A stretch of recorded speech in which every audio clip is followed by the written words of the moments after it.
ने एक प्रश्न किया और सृष्टि की रचना किस प्रकार वंशावली राजाओं की आई उसका वर्णन करते हुए शुकदेव गोस्वामी परीक्षित को कह रहे हैं। सोअंत समुद्रे नगरीम विनिर्मया कुचस्थलीम अस्तितो अभुंग विश्यान आनर्त आदीनरिम दमः तस्य पुत्र शतम जाये ककुत्मी ज्येष्ठम उत्तमम। हे शत्रुओं के दमन करता परीक्षित, तुमने भगवान कृष्ण का अनुभव अपनी मां की गर्भ में ही कर लिया था। परीक्षण करता इति परीक्षित, तुम्हारा नाम परीक्षित पड़ा क्योंकि तुम सभी का परीक्षण करते थे। एक शहर है उसका नाम है रेवत, एक राज्य है उसका नाम है रेवत राज्य। सोअंते समुद्रे नगरी, समुद्र के अंदर ये नगरी बसी हुई है रेवत महाराज की। विनिर्मया कुशस्थलिम, इसको कुशस्थली भी कहते हैं।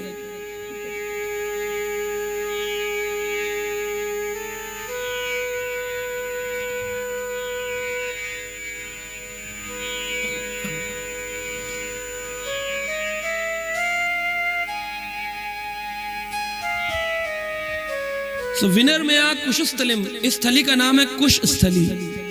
रेवत समुद्र के मध्य भाग में बनी, जैसे द्वारका समुद्र के मध्य भाग में बनी है, ऐसी रेवत महाराज ने यह कुश स्थली बनाई। अस्तितो अभुंग विश्यान, और भौतिक सुख के भोग में राजा रहते थे। आनर्त आदिनः अरिम दमः, हे शत्रु का दमन करने वाले। तस्य पुत्र शतम जाये, इस रेवत महाराज के 100 पुत्र थे। 100 पुत्रों में से एक पुत्र हुए जिनका नाम था ककुद्मी, ये ज्येष्ठ पुत्र थे 100 पुत्रों में से। ये बड़े शक्तिशाली थे, ऐश्वर्यवान थे। ककुद्मी की एक पुत्री हुई जिन्होंने अपने पिता के नाम पर पुत्री का नाम रखा रेवती। क्या नाम रखा? ध्यान से सुनिएगा, रेवत नगर, राजा का नाम रेवत, स्थान का नाम कुशस्थली। उनके 100 पुत्र हुए, उसमें से सबसे बड़े पुत्र का नाम था कुकुद्मी। कुकुद्मी की पुत्री हुई रेवती।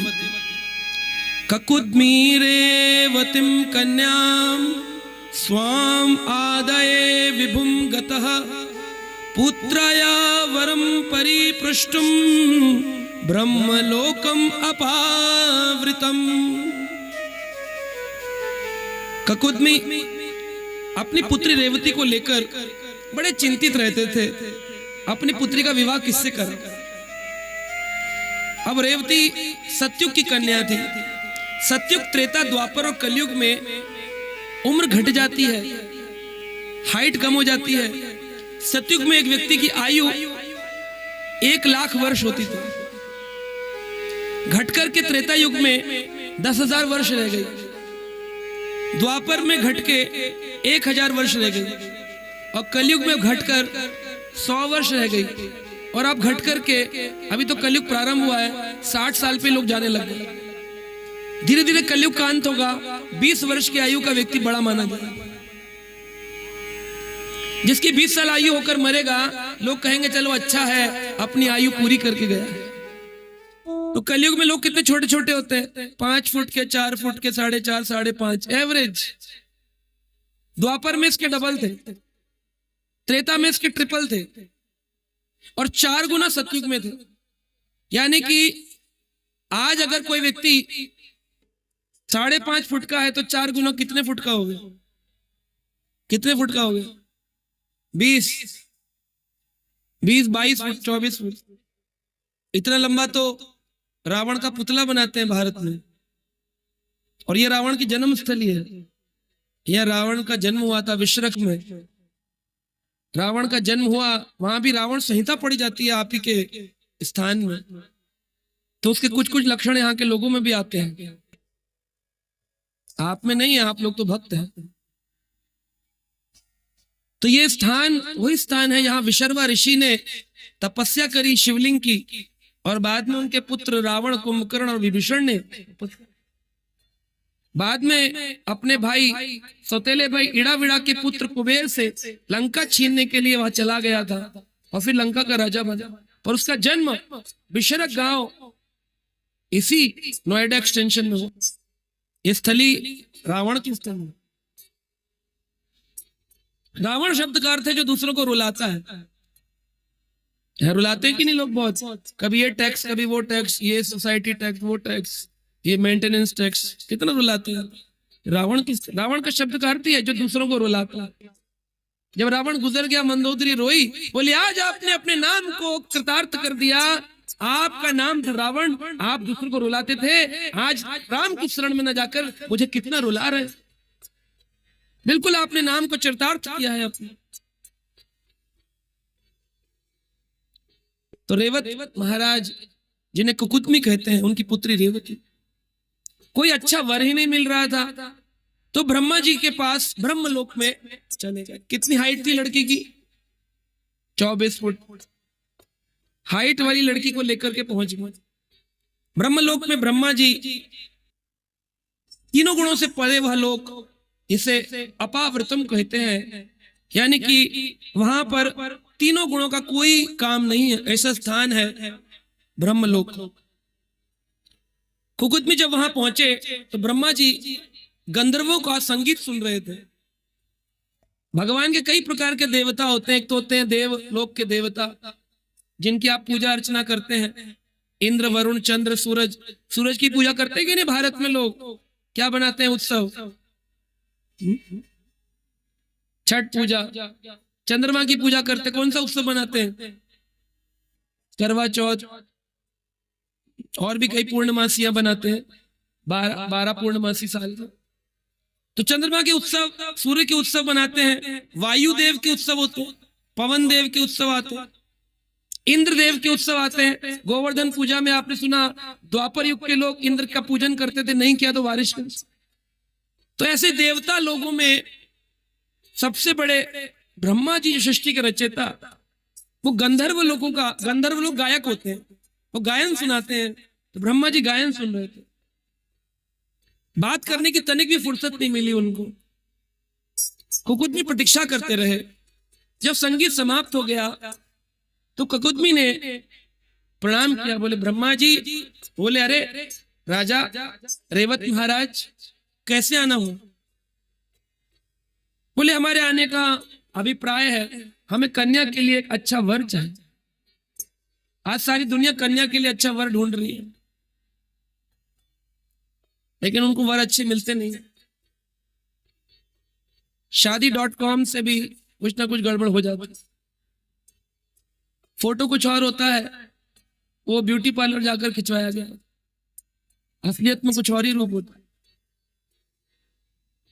आधार कार्ड पे जैसा फोटो होता है वो ओरिजिनलिटी से मिलता जुलता होता है। वो फोटो कभी शादी में नहीं दिखाया जाता, बल्कि लोग अपना लाइसेंस और आधार कार्ड दिखाना नहीं चाहते। तो फेसबुक के फोटो पर मत जाओ, उसमें फिल्टर भी लगा होता है, तो वही फोटो दिखाकर शादी हो जाती है। ब्रह्मा जी के लोक में जाकर कुकुदमी महाराज, जो कि समुद्र के बीच में नगरी थी, देवता जब ब्रह्मलोक जा सकते थे, वो स्वर्ग की अप्सरा से भी विवाह, स्वर्ग के किसी देव से भी विवाह करवा सकते थे। लेकिन वो गए ब्रह्मा जी के पास यह दिखाने के लिए कि ब्रह्मा जी जो है वो पृथ्वी के प्रथम जीव हैं जो सृष्टि रचना करते हैं भगवान कृष्ण के कहने पर। कृष्ण कहे करे सृष्टि सृजन, कृष्ण के कहने पर सृष्टि का सृजन करते हैं। शिव करे संहार, शिव जी संहार करते हैं। विष्णु पालनहार, विष्णु पालन करते हैं। किसके कहने पर? गोविंदम आदि पुरुषम तम अहम भजामि, गोविंद के कहने पर ब्रह्मा जी के पास गए तो उन्होंने बातचीत प्रारंभ कर दिया। अरे लड़की का क्या होगा, कैसे होगा? ब्रह्मा जी कुकुदमी से कहे, अरे कुकुदमी क्यों इतना बेचैन हो लड़की की शादी करने? बोले हमने कई वर देखे, लेकिन आपसे वर पे स्टैंप लगवाने आए हैं। हमारे पास भी बहुत सारे लोग आते, कहते हैं गुरुजी लड़की के लिए लड़का ढूंढ लिया, बताइए ठीक है या गलत है? मैं कहता हूं मैं गलत कहूंगा तो क्या तुम नहीं करोगे? कहते नहीं करनी तो इसी से है। फिर पूछने क्या है? बोले आशीर्वाद लेने हैं। पूछा पहले जाता है कि बाद में? बाद में तो बताया जाता है। ये बोलना चाहिए आपको गुरुजी बताने आए हैं, लेकिन बोलते क्या है? आपसे पूछने। तो ये फेर है दो शब्दों में, पूछना और बताना। बच्चे को आइसक्रीम खानी है, वो पूछने आए कि माँ मैं खा लूं, तो आप ना कहें तो ना की गुंजाइश होनी चाहिए कि नहीं होनी चाहिए? कि नहीं खाऊं, बोल दिया माँ ने तो बच्चा ना खाए। लेकिन वो केवल बताने आए कि मैं आइसक्रीम खाने जा रहा हूं, तो उसको क्या कहते हैं? पूछना कि बताना? आज दुनिया गुरु से पूछ रही है कि बता रही है? बता रही है। यहीं पर प्रॉब्लम है। जिनके जीवन में सच्चे गुरु हैं, अच्छे गुरु हैं, उन लोगों को सही ज्ञान दिशा निर्देशन मिलता है, अन्यथा पाखंडियों का बोलबाला है। एक बार एक खरगोश था। खरगोश को गीदड़ ने कहा, अरे खरगोश भैया, खरगोश भैया, तुम भी तेज गति में भागते हो, तुम राजा क्यों नहीं बन जाते जंगल के? खरगोश बोला, कहां सिंह राजा, कहां हम छोटे से। कर देखो उसकी तेज गति है तो तुम्हारी भी तो तेज गति है, तुम भी बन सकते हो राजा। अब गीदड़ कौन था? प्रोत्साहन देने वाला था या उसको निपटाने वाला था? निपटाने वाला था। लेकिन उसको क्या लग रहा था? प्रोत्साहन दे रहा है। कह रहे सच में मैं राजा बन सकता हूं। ऐसे कई लोग मिल जाते हैं, तुम्हारी कुंडली में सब कुछ गलत है, 1100 रुपए दो, तुम्हारी कुंडली ठीक कर देंगे, बेटी जा राज दरबार में रहेगी। वो बेचारी दुखी घूम रही होती है। हमारे तोते ने बताया है, तोता बता देगा तेरा भविष्य में क्या है। लोग लग जाते हैं, पढ़े लिखे लोग तोते के पीछे। करना कुछ नहीं है, तोता तुम्हारा भविष्य बदल दे। तोता अपना ना बदल लेता, तोते वाला अपना नहीं बदल लेता। जो तोता लेके घूम रहा है, ना तोता बदल रहा है ना तोते वाला बदल रहा है, तुम्हारा कैसे बदल जाएगा? नकली पत्थर पहना देते, ये पहनो। लोग कोई मोती पहन रहा है, कोई गोमेद पहन रहा है, कोई पुखराज पहन रहा है। पहनने के बाद क्या कोई बदलाव हुआ? केवल मन में लगता है हाँ हमने कुछ पहन लिया है। जब तेज बारिश होती है तो छाता लेकर घूमते हैं, सिर्फ लगता है कि भीगेंगे नहीं, लेकिन साइड से पानी आ रहा होता है। जितने भी दुख आते हैं जीवन में वो कर्मों के कारण आते हैं। क्या किसी संसार के वक्ता, किसी संसार के संत साधु में शक्ति है कि तुम्हारे कर्मों को काट दे? कर्म गति काटे ना कटे। कर्म की गति काटने से कटती नहीं है, उसके लिए तो दुख भोगने ही पड़ते हैं। तो ये नाटक है कि? तो वो लोग बोलते प्रोत्साहन देते हैं। आजकल मोटिवेशन स्पीकर भी आ गए, वो प्रोत्साहित करते हैं, निकलो अपने घर से बाहर, तुम गरीब क्यों मरना चाहते हो, बन जाओ अमीर। सब चल लेते रोड के बाहर, अमीर बने। फ्रैक्चर हो जाता है रोड पर निकल के, अमीर फिर हॉस्पिटल में लेटा होता। तो खरगोश को गीदड़ ने कहा कि तुम बन जाओगे, शेर बन जाओगे, राजा बन जाओगे, तुम राजा बन जाओगे। तो उसने कहा अच्छा कैसे बनूंगा? कहा देखो तेज गति तो है ही, केवल ऊपर का खोल बदल लो, वस्त्र। तो उसके पास एक मरे हुए शेर की खाल थी। बोले खाल तुम्हें पहना दूंगा, जब भागोगे तो देखने में लगेगा शेर है, तुम्हारा नॉमिनेशन दे दूंगा इलेक्शन में, तुम जीत जाओ। क्या ये बात होती? जैसा उसने कहा, उसने उसके ऊपर शेर की खाल फेंक दी। अब खाल इतनी बड़ी, खरगोश छोटा सा। अब भागे। मारुति गाड़ी के ऊपर फरारी की बॉडी लगा लो, इंजन तो 800 सीसी का है। तो आज समाज में यही हो रहा है, यहां सब गड़बड़ है, अंदर के गोडाउन में सब गड़बड़ पड़ी है। ऊपर से किसी के कहावे में आकर के लौंग अगरबत्ती दिया जला लेते हैं, सोचते सब कुछ ठीक हो जाएगा। जब तक ये नहीं बदलेगा, दिल नहीं बदलेगा, कुछ भी परिवर्तन होने वाला नहीं। तो उसने गीदड़ ने शेर की खाल फेंकी, वो धीरे गति से भागने लगा, उसको चट मार के पट्ट खा गया। बड़ा खुश हुआ, बोला हा हा आज खरगोश का भोजन हो गया। तो इस प्रकार के लोगों से बचना चाहिए। जाना उसी के पास चाहिए जो सदगुरु हो। सदगुरु का अर्थ क्या होता है? जो शास्त्रों से आपको जीवन जीना सिखाएगा। अब कई लोग क्या बोलते हैं वो ना आपकी समझ में आता है ना हमारी समझ में आता है, लेकिन वो लोग बड़े पॉपुलर हो जाते हैं। लोग उनके पास जाते, कह रहे अरे आपने इनको देखा टीवी पे, बड़े पॉपुलर है। क्या बोलते कह समझ नहीं आता, इतना ऊंचा बोलते हैं, इतना ऊंचा बोलते हैं हमारे सिर के ऊपर से चला जाता है।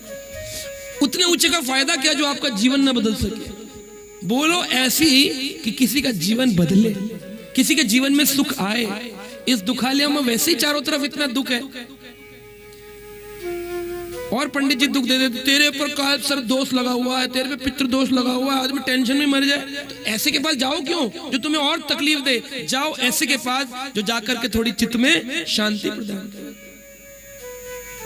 भगवान कृष्ण एक ऐसे हैं जो चाहे तो कुछ भी बदल सकते। भगवान कृष्ण की एक शक्ति है, उसका नाम है अघटन घटन पटीसी। ये किसी देवता के पास नहीं है, शिव ब्रह्मा आदि के पास भी नहीं है। कृष्ण की एक सूक्ष्म शक्ति है, 11वें स्कंद भागवत में लिखा है, उसका नाम है अघटन घटन पटीसी। जो तुम्हारे जीवन में घटित नहीं होने वाला उसको घटित कर सकते हैं। जो होना नहीं है, लिखो कुंडली में लिखा हुआ गरीब होगा, धनवान हो जाएगा। कर कैसे हो गया? बोले मैं कृष्ण का भजन करता हूँ, हरे कृष्णा कृष्ण कृष्णा हरे हरे, हरे राम राम राम हरे हरे। ऐसा करने से सब कुछ परिवर्तन हो जाता है। भगवत नाम बहुत सारी चीजों को बदल देते हैं। कहते हैं जो भगवान कृष्ण के भक्त हुए अनेकों, उन भक्तों में अर्जुन एक महान भक्त हुए भगवान कृष्ण। भगवान कृष्ण ने उनके लिए अनेकों बार ऐसी स्थितियां उत्पन्न कर दी जो कि लिखा नहीं था लेकिन हो गया। ऐसे अनेक उदाहरण आपको मिलेंगे जहां पर भगवान कृष्ण ने परिस्थितियों को ही परिवर्तन कर दिया अपने पार्थ के लिए। जिसके पास 11 अक्षौणी सेना थी दुर्योधन, और 8 अक्षौणी सेना थी, 7 अक्षौणी अर्जुन के पास, लेकिन विजय घोषित किसकी हुई? अर्जुन की, क्योंकि उनके पास भगवान कृष्ण। तो जिनके पास कृष्ण है, यत्र योगेश्वरः कृष्ण यत्र पार्थो धनुर्धरः तत्र श्री विजय भूतिर ध्रुवा नीतिर्मतिर्ममः। भगवत गीता हिंदुओं का ग्रंथ घर में रखी है, उसका आखिरी श्लोक पढ़ लेना 18वें अध्याय का। जहां कृष्ण है वहीं धन है, वहीं विजय है, वहीं सुख है। ये गीता में लिखा है, ये मैं नहीं कहता, तुम्हारी गीता में लिखा है। एक बहुत बड़े राक्षस हुए दुर्योधन के किनारे साइड में, उसका नाम था जयद्रथ। जयद्रथ को शक्ति थी। जयद्रथ के पिताजी जो थे उन्होंने बड़े तपस्या करके अपने पुत्र जयद्रथ को बनाया था। हार नहीं सकता था, बड़ा बलशाली था और बड़े विषवचन बोलता था, उल्टा बोलता था अर्जुन को। लेकिन उसने कहा अगर आज तुम मुझे मार दिए दिन रहते तो मैं मान जाऊंगा, अन्यथा कल तुमको मेरी शरण में आना पड़ेगा। आज दिन रहते तुम मेरे को मार सकते हो तो मार के दिखाओ, अन्यथा तुम्हें अपने प्राणों की बलि देनी पड़ेगी। क्या तुम्हें यह मंजूर है? अर्जुन ने क्या कहा? क्षत्रिय का हाँ मुझे मंजूर है, मैं लड़ने को तैयार हूं, और अगर दिन रहते नहीं मार सका तो मैं स्वयं बलि दे दूं।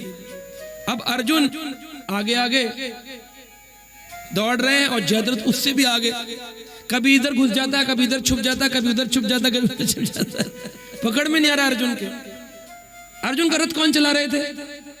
कृष्ण। अब आप कहेंगे कृष्ण थे तो उन्होंने मरवाया क्यों नहीं जयद्रथ को?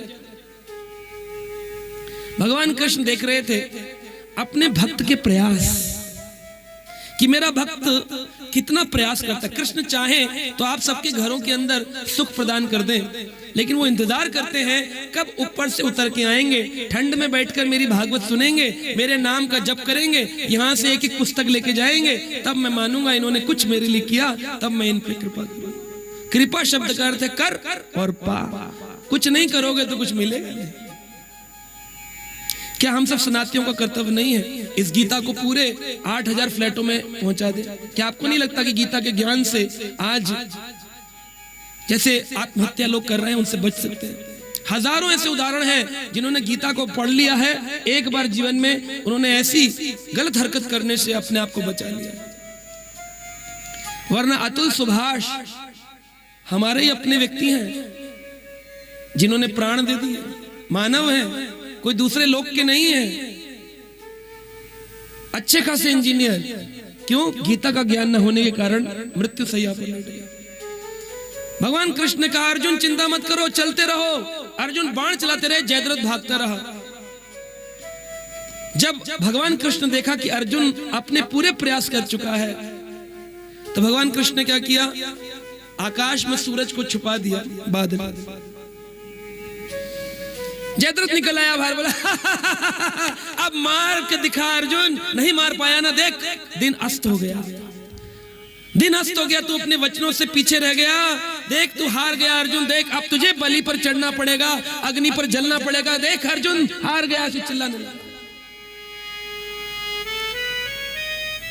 तो क्या कहते हैं? सुनकर जयद्रथ का कथन हरि को हंसी कुछ आ गई। हरि को बड़ी हंसी आई। जयद्रथ क्या बोल रहा था? अर्जुन मर जा, नहीं मार पाया। सुनकर जयद्रथ का वचन हरि को हंसी कुछ आ गई। गंभीर श्यामल मेघ में विद्युत छटा सी छा गई। कहते हुए यो ये न उसका भूल सकता वेश है। हे पार्थ प्रण पूरा करो, देखो अभी दिन शेष है।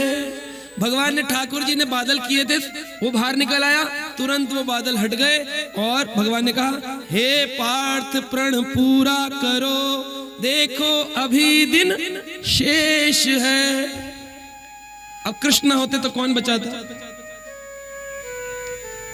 तुरंत अर्जुन ने बाण चढ़ाया, जयद्रथ घबरा गया, उसकी आंखें बाहर को आ गई। ये क्या हुआ? ये धोखा हो गया।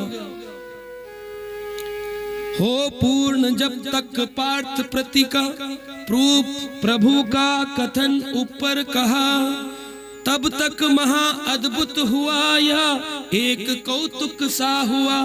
एक खेल हो गया, एक जादू हो गया। मार्तंड अस्ताचल निकट धन मुक्त सा देखा गया। है जान सकता कौन हरि का कृत्य नित्य नित्य नया। रोज कृष्ण नए नए लीला गया।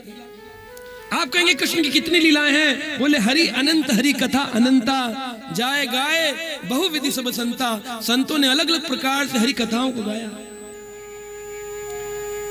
हरि से पूछा जाए, बोले तुम क्या करते हो, इसके बारे में हमें कैसे पता चलेगा? हरि कहते हैं वेद हमारे भेद हैं और मैं वेदों का माही। वेद हमारे भेद हैं और मैं वेदों का माही।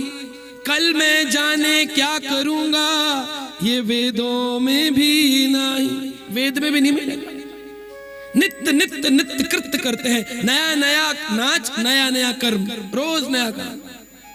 इसलिए वो नव यौवन है। कृष्ण तो इतने साल पुराने हो गए, तो पूरे दाढ़ी वाला फोटो होना चाहिए उनका, दाढ़ी वाले झुर्री पड़े, 5000 से पुराने कृष्ण मूर्तियां से टूटी फूटी होनी चाहिए। लेकिन घरों में भी बच्चों के नाम लाला, कान्हा, कन्हैया, केशव, गोपाल। क्यों? साईं बाबा नाम क्यों नहीं रखते बच्चों का? साईं बाबा है, शनिचर है, शनिदेव है, ऐसे तो नहीं रखते। क्योंकि आपको प्रेम तो केवल कृष्ण से ही है, लेकिन आप पूजा पता नहीं दुनिया में कहां कर रहे हैं, क्योंकि वो डर है आपके जीवन। और कृष्ण कहते हैं, भगवत गीता का सार सूत्र है मां शुचः, डरो मत, मेरी शरण में आ गए अर्जुन, अब डरने की जरूरत नहीं। वह भक्त वत्सल भक्त भगवान अपने भक्तों के लिए क्या कुछ नहीं करते। अर्जुन को ऐसा लगा ठाकुर जी ने स्वप्न में ही जितवा दिया, जयद्रथ को मरवा दिया। और जयद्रथ को भी ऐसे मारा, उसका पिता इतना शक्तिशाली था, पुनः जयद्रथ को जन्म दे सकता था, पुनः जीवित कर सकता था। और वो तभी मरता जब उसके गोद में उसके पुत्र की मृत्यु होती और वो घबरा जाता। तो बैठा था कहीं दूर जंगल में तपस्या कर रहा था, अर्जुन का बाण जयद्रथ की गर्दन को ले जाकर के जहां उनके पिता बैठे थे जंगल में, उनके हाथ में गोदी में वो मस्तक गिरा। वो देखकर घबरा गए और उन्होंने मस्तक को जमीन पर फेंक दिया। जैसी जमीन पर फेंका, घबराए, वह फट गया, साथ में घबराहट के कारण उनके पिता की भी मृत्यु। एक साथ वंश खत्म। कौन कर सकता है? केवल भगवान कृष्ण कर सकते हैं। इस प्रकार ब्रह्मा जी जो है वो इस सब सृष्टि की रचना करते हैं, वो जानते हैं। ब्रह्मा जी ने ही ब्रह्म संहिता में गाया है कि संसार के कर्ता धर्ता कौन है? कृष्ण। कई बार लोग बोलते हैं अजय विष्णु जी के अवतारी तो है ना। आप भागवत पढ़ो, आज तक ना तो आपने सुनी ना पढ़ी। केवल घर में फोटो लगाने से काम नहीं चलता कि लड्डू गोपाल जी हमारे घर में है, पढ़ना पड़ेगा। सनातन को आज इतना कष्ट इसीलिए हो रहा है, हमारे बच्चे इसलिए टूट रहे हैं, जिहाद चल रहा है, क्योंकि आप लोग घरों में गीता भागवत पढ़ाते हैं। मैं भी आपसे अलग नहीं हूं, मैंने भी लंदन में पढ़ाई करी, लेकिन जब भागवत पढ़ा समझ में आया हमारा सनातन कितना गहरा ज्ञान है। ये क्या करेगा एमटेक बीटेक एमबीए, मैंने भी की पढ़ाई, एमबीए लंदन से पढ़ाई करी, फायदा क्या? वह पढ़ने के हम विरोधी नहीं, पढ़ो, लेकिन साथ में अपने सनातन के सहायता करो, अपने बच्चों को संस्कार। ककुदमी महाराज अपनी कन्या रेवती को लेकर पहुंचे। वहां देखा कि ब्रह्मा जी कुछ बोल नहीं रहे हैं, गंधर्वों का नृत्य देख रहे हैं और मौन है। अगर आप सच में शांति चाहते हो तो मौन रहना चाहिए। मौन शब्द का अर्थ है केवल तभी बोलो जब भगवान कृष्ण की चर्चा हो, अन्यथा मौन रहना चाहिए। हम देखते हैं कीर्तन के लिए कह दो गाओ, तो भगवान का कीर्तन नहीं गा पाते और 2-2 घंटे फोन पर बात करते हैं। चाय के चौक पर T with this, coffee with this, पता नहीं क्या क्या करते हैं। आ जाओ शाम को चाय पर, कितनी चर्चा होती है, 2-2 4-4 घंटे निकाल देते हैं। लेकिन कीर्तन में कहो गाओ तो आवाज नहीं निकलती है समाज में, क्योंकि लोग भगवत प्रेरणाओं से दूर हो गए। ब्रह्मा जी ने कहा देखो कुकुदमी, शांत चित्त रहने का एक ही तरीका है, मौनम सर्व साधनम, मौन को साधन करना चाहिए। तो मनुष्य, देवता और असुर, ये तीनों ही ब्रह्मा जी के पास आशीर्वाद लेने आए थे। कौन? असुर, देवता और मनुष्य। ब्रह्मा जी ने एक ही शब्द बोलकर तीनों को वरदान दिया। जब देवताओं ने दंडवत प्रणाम किया, डंडे के समान गिर गए, तो ब्रह्मा जी कहते हैं दा इति ही। देवताओं को कहा क्या? दा इति ही। अब बाकी बातें आपको खुद समझनी है। देवता समझ गए हम स्वर्गिक रसों का भोग करते हैं, स्वर्ग में रहते हैं, स्वर्ग के अंदर इतनी आनंद अभिलाषाओं में भरे रहते हैं। इंद्र इतने बड़े देवता के पद पर आने के बाद भी हमेशा चिंतित रहते हैं। हम लोगों ने अपनी इंद्रियों का दमन नहीं किया, इसलिए दा शब्द अक्षर का अर्थ है दमन करना। दा अक्षर का अर्थ है दमन करना। दा इति ही, मुझे अपनी इंद्रियों का दमन करना है। दा इति ही। असुर आए, असुरों ने प्रणाम किया। असुरों को भी ब्रह्मा जी क्या कहते हैं? दा इति ही। अरे जो देवताओं को वरदान मिला वही राक्षसों को भी। राक्षस समझ गए हमारे दा अक्षर का अर्थ है हम लोग बड़े क्रूर हैं, मांस खाते हैं। राक्षस लोग ही हैं जो मांस खाते हैं केवल, देवता कभी मांस नहीं भक्षण करते। बोले हम मांस खाते हैं, जीव जंतुओं की हत्या करते हैं। इस कारण से ब्रह्मा जी कह रहे हैं दा इति ही। दा शब्द का, दा अक्षर का अर्थ है दया करो। वह समझ गए हमें दयावान होना चाहिए। मनुष्य गए कुकुदमी महाराज के साथ, जो पृथ्वी के मनुष्य थे। उन्होंने भी पूछा ब्रह्मा जी हमें वरदान दो, आशीर्वाद दो। तो उनको भी कहा दा इति ही। बोले अरे हमको भी वही। मनुष्य समझ गए कि मनुष्य के लिए पृथ्वी पर सबसे जरूरी क्या है। बोले ग्रस्त में रहने वाले व्यक्ति के लिए सबसे जरूरी है दा अक्षर का अर्थ है दान। दान, यज्ञ दान तपः कर्म ना त्याज्यम कार्यमेव तत्। 18वां अध्याय भगवत गीता 5 नंबर श्लोक। कृष्ण कह रहे अर्जुन को यज्ञ दान तपः कर्म न त्याज्यम कार्यमेव तत्। इन 3 कार्यों को कभी छोड़ना नहीं चाहिए। दा इति ही, दान करो। मनुष्य का सबसे बड़ा कल्याण है कि वह 2 प्रकार के लोग हैं। एक के पास अधिक धन है, एक के पास बिल्कुल भी नहीं। लोग बैंकों में रख रहे हैं, समाज में छुपा छुपा के रख रहे हैं, इनकम टैक्स से बचा रहे हैं, लेकिन दान नहीं करते। अन्नदान, अन्न किसी भूखे को खिलाना चाहिए। आप यहाँ पर सब लोग हैं और यहाँ पर प्रसाद बटेगा परसों। क्या आपको लगता है कि बाहर कहीं से जाकर के दान मांगकर लाकर आपको खाना खिलाना चाहिए? क्या लगता है यहाँ जो भंडारा होगा वो मुफ्त होगा या पैसे में होगा? उसका सहयोग किसको करना चाहिए? किसको करना चाहिए? आप लोगों को करना चाहिए। लेकिन मुझे प्रभु जी बता रहे थे, बोले हमें ज्यादा सहयोग मिल नहीं रहा है, हमें बाहर जाकर दान मांगना पड़ेगा, तब हम यहाँ पे फ्री में खिलाएंगे। आप किसी का दिया हुआ दान खा लोगे? दोगे नहीं। सोचो क्या स्थिति है मनुष्य की। अन्नदान सबको करना चाहिए, बढ़ चढ़ के। बोले हमारी ओर से खिचड़ी, हमारी ओर से दाल, हमारी ओर से चावल। दा इति ही ब्रह्मा जी का वरदान है, दा इति, दान करो। अन्नदान से ऊपर है औषधि दान, दवाइयां दो। निरोगी व्यक्ति को, निरोगी व्यक्ति जो रोगी व्यक्ति है उसको निरोगी बनाना, ये मनुष्य का बहुत बड़ा दान है। दवाइयां देना, हमसे जितना बढ़ पड़ता है उतना लोगों को हॉस्पिटलों में फ्री में एडमिशन करवाते हैं। सब जगह जाते हैं, प्रवचन करते हैं। सारे दिल्ली के हॉस्पिटल, बंबई के हॉस्पिटल जानते हैं। जिसको जरूरत पड़ती है उसका इलाज करवाते हैं जितना हो सकता है, कोशिश करते हैं जितनी सहायता कर सके। औषधि दान मनुष्य के शरीर पाने के बाद करना चाहिए। औषधि से ऊपर है वस्त्र दान। ठिठुरते हुए सर्दी में किसी व्यक्ति को कंबल दे देना, चादर दे देना।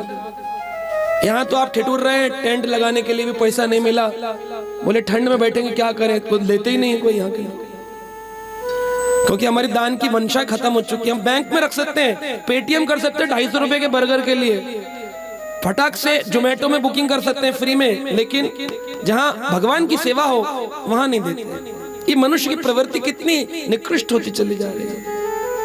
यहाँ पर लगा देते हीटर, आराम से बैठकर रात तक कथा चले भागवत। शादी होगी तो कितना खर्चा करते हैं लोग, लेकिन कथा होगी तो भगवान की है ना, इससे हमें क्या फायदा? अरे संसार में दुखी लोगों को सबसे बड़ा फायदा कथा से होने वाला है और किसी कार्यक्रम से नहीं होता। लेकिन उसके लिए हाथ से निकलेगा नहीं, निकलेगा क्या? फटा हुआ 10 रुपए का नोट।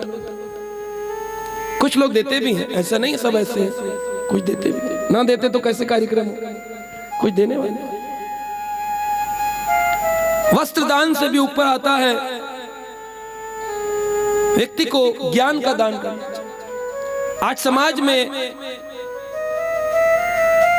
इतने लोग दुखी हैं, आत्महत्या की स्थिति तक पहुंच जाते हैं। हम जब विदेशों में ट्रैवल करते हैं तो देखते हैं हमारे गीता के ज्ञान को विदेश के लोग इतना पढ़ना चाहते हैं। क्रिश्चियन लोग, दुबई में रहने वाले मुसलमान लोगों ने मुझसे गीता ली, शेखों ने, कि हम पढ़ना चाहते हैं आपकी भगवत गीता को। हमारे इस्कॉन से 86 भाषाओं में भगवत गीता बन चुकी है, ट्रांसलेशन हो चुका है। पूरे विश्व में 950 इस्कॉन के मंदिर बन चुके हैं। आप ही के नोएडा शहर में अनेकों सेंटर, अनेकों मंदिर चल रहे हैं, और हम अभी तक सोच रहे हैं सनातन की रक्षा कैसे होगी। अरे विरोधी दल वालों को गालियां देने से, चिल्लाने से कुछ नहीं होगा।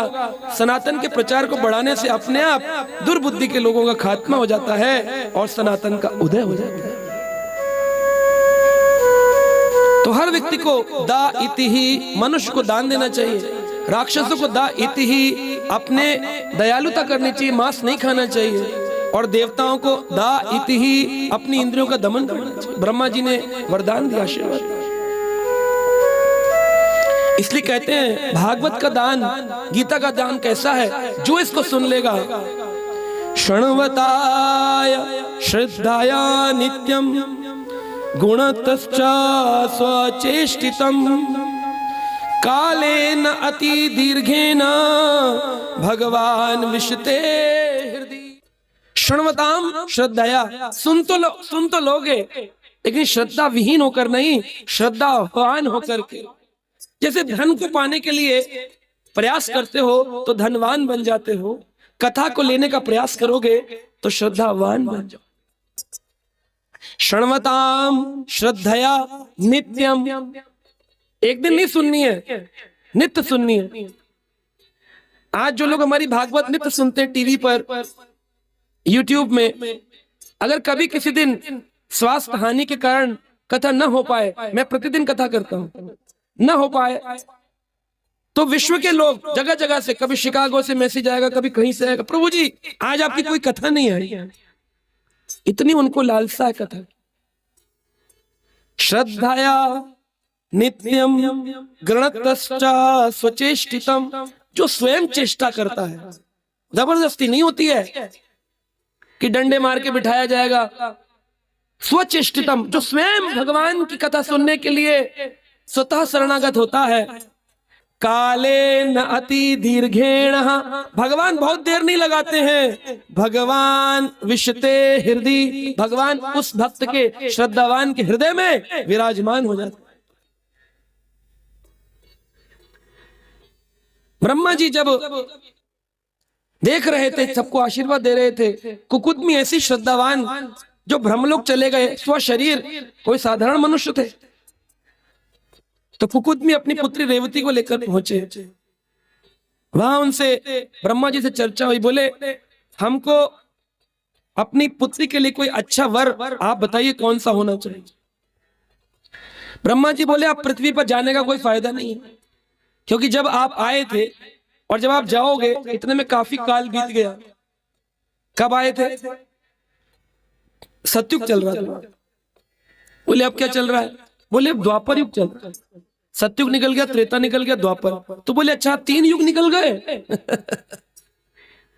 ब्रह्मा जी कहते नहीं नहीं, ततः पुत्र पौत्र नृणानाम गोत्राणि चारिणो महे कालः अभियात त्रिनव चतुर्युगः विकल्पितः।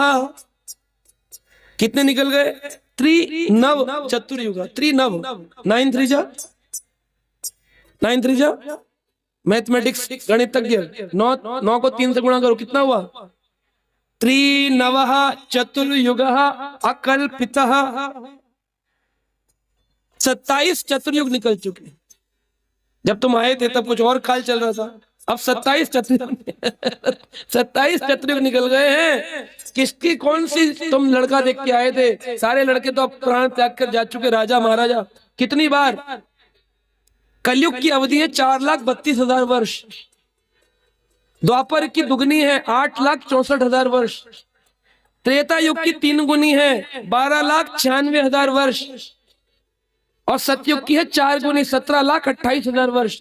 टोटल करो तो 43,20,000 वर्षों में ये 4 युग घूमते हैं। और ऐसे 27 बार घूम चुका है। 3 चतुर्युगा, यानी कि 27 को 43,20,000 साल से गुणा करो, इतने वर्ष बीत गए। कुकुदमी जी नीचे जाकर क्या करोगे?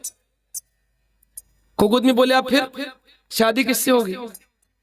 तो उन्होंने कहा निसंदेह यह समय भगवान कृष्ण के अवतरण का समय, और कृष्ण के साथ उनके बड़े भाई, ज्येष्ठ भाई बलराम, जो तत्व में कृष्ण के समान है, गोरे रंग के, वह नीचे गच्छा देव देव अंशो बलदेवो महाबलः, महाबलशाली बलदेव नीचे है। जाओ उनके पास और उनको जाकर कहना ब्रह्मा जी ने आपके लिए कन्या भेजी है। वह भगवान है बलदेव, वो स्वयं जानते हैं, अंतर्यामी है, वो आपकी पुत्री को स्वीकार कर ले। भगवान बलराम के बारे में सुना, उनको बड़ा फायदा हुआ। भुवो भार अवतारया, इस भुवि के भार को उतारने के लिए भगवान कृष्ण और बलराम आए। परित्रणाय साधुनाम विनाशाय च दुष्कृताम। भुवः भार अवतारया भगवान भूत भावनः अवतीर्णो निज अंशेनः पुण्य श्रवण कीर्तनः। जब ब्रह्मा जी ने बलराम जी के बारे में बताया तो उनके बारे में सुनकर के बड़े प्रसन्न हुए। इसका अर्थ है जब भी कोई भगवान के बारे में सुनता है वो क्या होता है, प्रसन्न हो जाता है। हरे कृष्णा कृष्णा कृष्णा हरे हरे, हरे राम राम राम हरे हरे। बलराम जी के पास एक गदा है और एक हल है, क्योंकि बलराम आदि गुरु हैं। वो सभी परेशानियों का हल है। केवल बलराम जी के दाऊ जी के पास जाकर बोलो दाऊ जी भगवान की जय। वृंदावन में बलराम जी कृपा देने के लिए विराजमान है। अनेक लीलाएं हैं कृष्ण बलराम की। बलराम जी की शरण में जाओ और केवल इतना कह दो, मेरी ये परेशानी चल रही, मैंने अनुभव किया। आप देखिए आपकी परेशानी ऐसे गायब हो जाए। आपको कोई तंत्र मंत्र अंगूठी की जरूरत नहीं पड़ेगी, केवल बलराम जी के आगे जाकर बोलना, बलराम जी ये परेशानी खत्म। ये बलदाव जी वो क्या करते हैं, अपने हल से पकड़कर दुश्मन की आपकी परेशानी को खींचते हैं और अपनी गदा से उस परेशानी को निपटा देते हैं, फिर खींचते हैं हल से। इसलिए हर परेशानी का हल है, इसलिए उनके पास एक हल है। हलदर भगवान बलराम।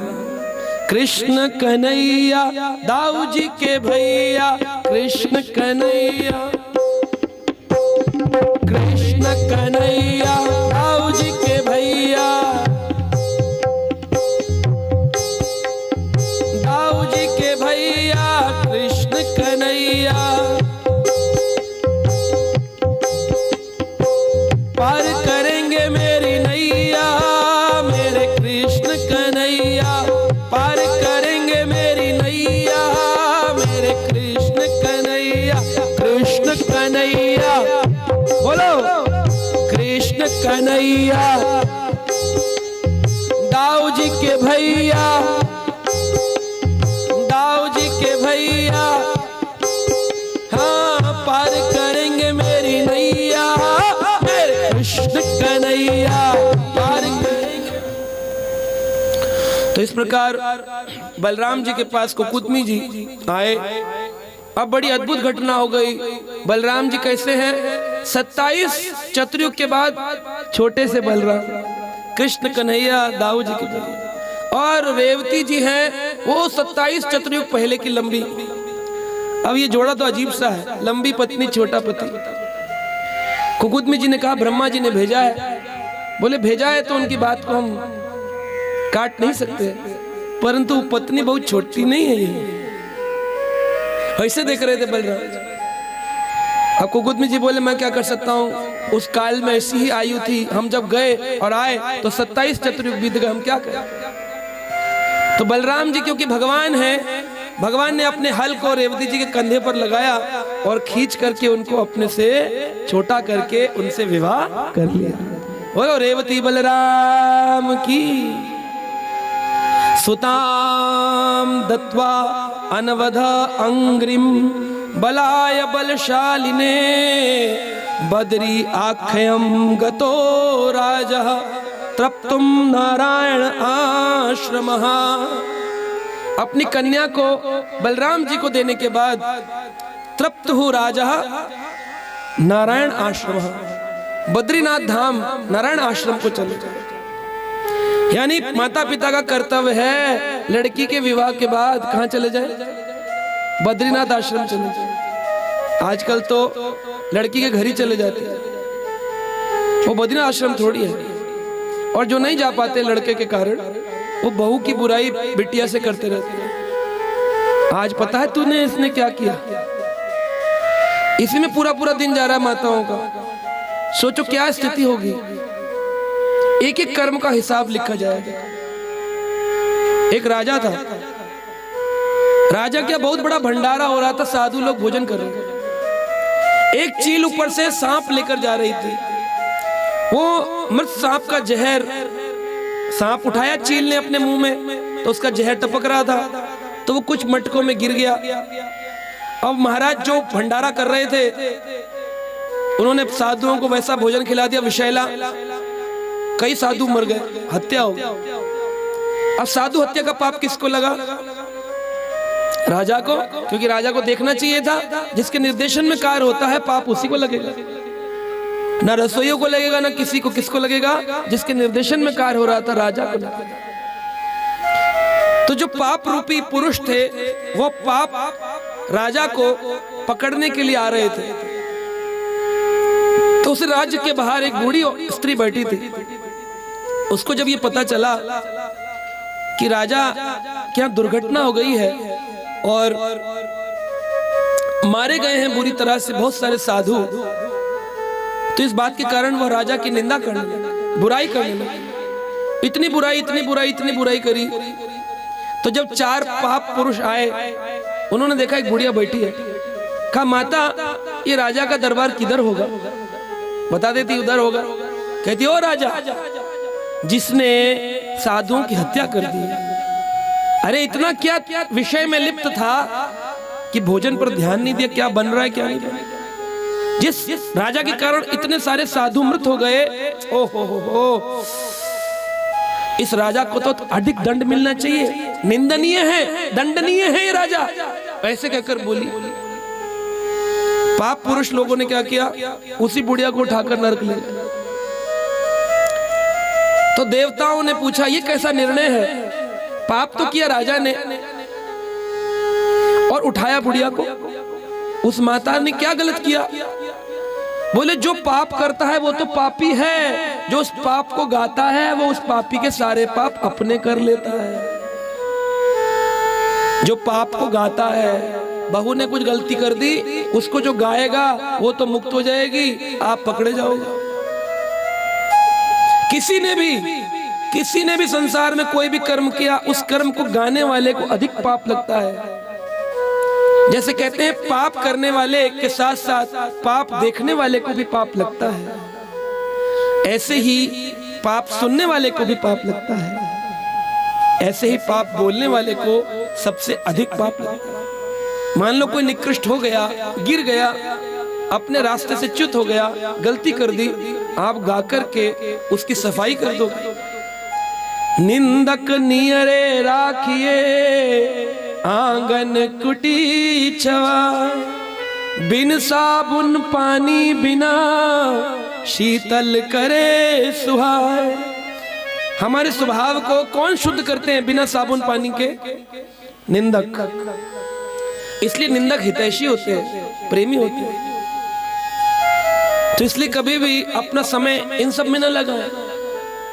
ज्यादा टेलीफोन पर बेटी के विवाह के बाद उसके घर में नहीं जाना चाहिए। ज्यादा बेटा ये कर ले, वो कर ले, ऐसा कर ले, वैसे कर ले। अब आपने उसको दूसरे माता पिता दे दिए हैं, वो सास ससुर की सेवा करे, वही उसका उत्तम फल है। जो आपके घर में आ गए उसको आपकी करनी चाहिए, जो आपकी चली गई उनको उनकी करनी चाहिए। लेकिन यहाँ भेदभाव, वाद विवाद, संवाद तो होते नहीं, विवाद होते रहते। जिन जिन घरों में कृष्ण और अर्जुन के संवाद पड़े जाते हैं, वहां विवाद समाप्त हो जाते हैं। और जहां जहां कृष्ण अर्जुन के संवाद लोग भूल गए हैं, वहां सुबह ही विवाद से होते हैं। प्रातःकालीन विवाद प्रारंभ हो जाते हैं, सुबह सुबह ही झगड़े। तो हमको अगर इसे बचना है तो जैसा कुकुदमी महाराज ने किया, राजा तप्तन्तुहु, राजा तृप्त होकर के अपनी कन्या को बलराम जी को देकर नारायण आश्रम, नारायण आश्रम, बद्रीनाथ आश्रम को चले गए। तो मैंने ये कथा आपको क्यों सुनाई? क्योंकि इस कथा के अंदर जो बात हुई है, जिस कुकुदमी महाराज की, रेवत महाराज, कुकुदमी के पिता का, यानी कि जो रेवती हैं, अब हम उल्टा चलेंगे, ध्यान से सुनिएगा। जिनका बलराम से विवाह हुआ, रेवती, उनके पिता का नाम क्या था? अभी बताया मैंने इतने 1 घंटे में। क्या था? बोलिए। सो रहे हैं आप लोग? तो घर में सोइए। कुकुदमी, बिल्कुल सही, प्रभु जी ने बताया, कुकुदमी। तो कुकुदमी के पिता का नाम क्या था? रेवत। रेवत के पिता का नाम क्या था? बोले प्रभु जी आपने बताया। रेवत के पिता का नाम था अनर्त। अनर्त राजा, अनर्त, अनर्थ नहीं, अनर्थ।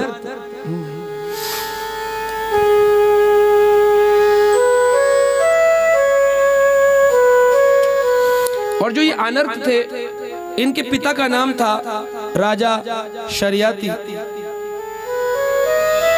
राजा शरियाती के 3 पुत्र हुए थे, अनर्थ, उत्तान बाहिर और भूरी शेर, और एक कन्या हुई जिसका नाम था सुकन्या। कई बार लोग अपने शादी के कार्ड में लिखते हैं हमारी कन्या नहीं है, सुकन्या है, तो लिख देते कुमारी सुकन्या का विवाह। तो एक बार वर वालों ने भी सोचा, जब इन्होंने अपनी बेटी के आगे सुकन्या लिख दिया है तो हम भी अपने वर के आगे क्या लिख देते हैं, सुवर लिख देते हैं। तो उन्होंने भी लिख दिया सुकन्या का विवाह सुवर से हो रहा है। सुवर, सुवर नहीं, सुवर सुनने में लगता है सुवर से हो रहा है। इस प्रकार वह जो शरियाती महाराज की कथा हम श्रवण करेंगे, ध्यान से सुनेंगे। तो मैंने बलराम जी की कथा आपको श्रवण कराई इसलिए ताकि आप उस परंपरा को समझ सकेंगे। शरियाती जो थे उनके पुत्र हुए अनर्थ महाराज, अनर्थ के पुत्र हुए रेवत, रेवत के पुत्र हुए ककुतमी, ककुतमी की पुत्री हुई रेवती, रेवती का विवाह बलराम जी से हुआ। अब आप पूरी फैमिली को जान गए। अब राजा शरियाती की एक कथा जो अगले 2 दिन तक चलेगी, उसको ध्यान से श्रवण करिए। सुखदेव गोस्वामी ने बड़ी गहरी कथा सुनाई, आज के बिल्कुल वातावरण से मिलती हुई है कि क्यों किसी अतुल सुभाष को अपने प्राणों को बलि देना पड़ता है। हम भी न्यूज चैनल में 5 दिन 4 दिन चलेगा फिर गायब हो जाएगा। क्या इससे पहले किसी ने आत्महत्या नहीं करी या आगे जाके कोई नहीं करेगा? जब तक कोई कृष्ण शरण में नहीं आएगा ऐसी घटनाएं प्राय हुई हैं, हो रही हैं और होती रहेगी। सुखदेव गोस्वामी ने शरियाती का प्रसंग सुनाया। श्री शुकः उवाच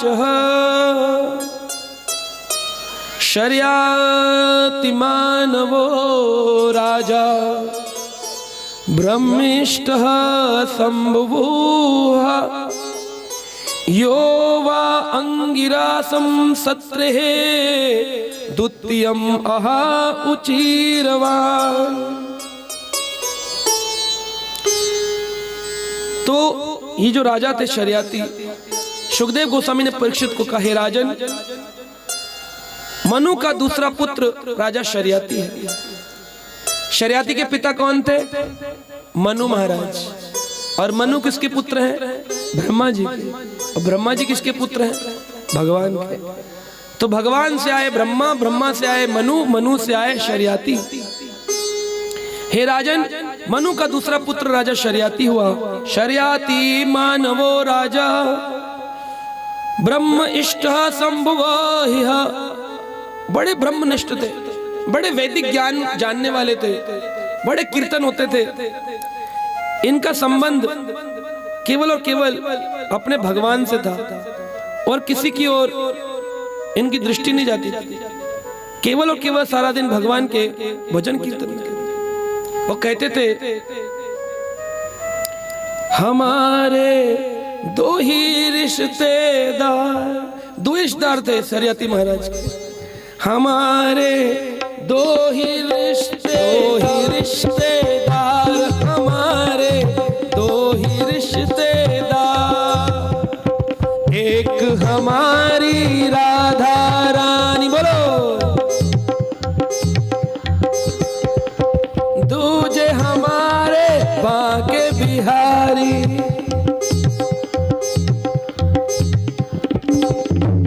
हमारे 2 ही रिश्तेदार, हमारे। तो इस प्रकार शरियाती महाराज जीवन में 2 ही रिश्तेदार रखे, एक कृष्ण और एक राधा रानी। बाकी रिश्तेदार आपके काम नहीं आएंगे। समय गुजरता रहेगा, आप संबंधों में आसक्त होते रहेंगे, लेकिन जब जरूरत पड़ेगी तो वो संबंध आपका साथ छोड़ देगा। आपने इसका अनुभव भी किया होगा, जब जब जिसकी जरूरत पड़ी है उसने साथ छोड़ दिया है। एक दिन एक व्यक्ति ने मुझसे पूछा, प्रभु जी आपको इतने लाखों लोग पीछे रहते हैं, आपसे संबंध बनाते हैं, पूरे विश्व में आप जाते हैं, ये सब आपके अपने? मैंने कहा जब तक मुझे इनकी जरूरत नहीं पड़ी। कब तक है मेरे? जब तक मुझे इनकी जरूरत नहीं पड़ी। जिस दिन जरूरत पड़ जाएगी वो सबसे पहले यही गायब हो जाएंगे जिनको हम अपना माने बैठे। आपको पता करना हो ये आपके अपने हैं तो मुसीबत में एक बार पुकार कर देखिए कौन आएगा। इसीलिए तो व्यक्ति अपने ऊपर आज मेहनत करने लगा कि अपने बल से नौकरी करेंगे, पढ़ाई करेंगे, कल को किसी ने मदद करी ना करी हम खुद अपने स्वयं की मदद करेंगे। स्थिति गंभीर है, लेकिन ठाकुर जी ऐसे हैं जिसको जब जरूरत पड़ती है भगवान आते हैं, अपने हर भक्त के लिए आते हैं। वृंदावन में एक मंदिर है, उसकी कथा बताते हैं कि एक बहुत बड़े वकील थे बंगाल के, एडवोकेट। उसी बंगाल के गांव में वहां के सरपंच ने वहां के किसान के साथ धोखा किया। उसको उसकी कन्या की शादी के लिए सरपंच ने, मुखिया ने कुछ धन लड़की की शादी के लिए दिया था। जब शादी पूर्ण हो गई, अब जब वापिस आया कि कर चुकाना भी तो पड़ेगा, जब लिया है उधार तो कैसे चुकाया जाए। तो धीरे धीरे थोड़ी थोड़ी कमाई करके लाता था और लाकर के बही खाते में अंगूठा लगवा लेता था सरपंच। जब कई वर्ष बीत गए, उसकी दूसरी कन्या की शादी के लिए उसको 8 साल बाद पुनः धन की आवश्यकता पड़ी। तो उसने कहा, महाराज सरपंच जी, अब तक तो मेरा पुराना वाला समाप्त हो गया होगा, तो मुझे नया धन आप उधार दे दीजिए। जब दोबारा मांगा तो सरपंच बोला, पहले वाले का ही तूने अभी तक खत्म नहीं किया, नया मांग रहा है, लालची। कहा, रे कैसी बात कर रहे हैं, 8 वर्षों से मैं आपको चुका रहा हूं, अब तो इंटरेस्ट भी खत्म हो गया, मूल भी खत्म हो गया, आप कह रहे हो मूल ही बच जाता है, इंटरेस्ट ही खत्म नहीं हुआ अभी तो, ऐसा कैसे? उसने ज्यादा झगड़ा किया तो उसको पुलिस के हवाले कर दिया, कोर्ट में केस कर दिया। जब कोर्ट केस हो गया, अब कोर्ट में एडवोकेट कह रहा है, बताइए बताइए आपके साथ कोई है? जब आपने इसको 8 वर्ष मूल चुकाया तो क्या उस समय कोई था? किसी के सामने तुमने विटनेस के सामने दिया?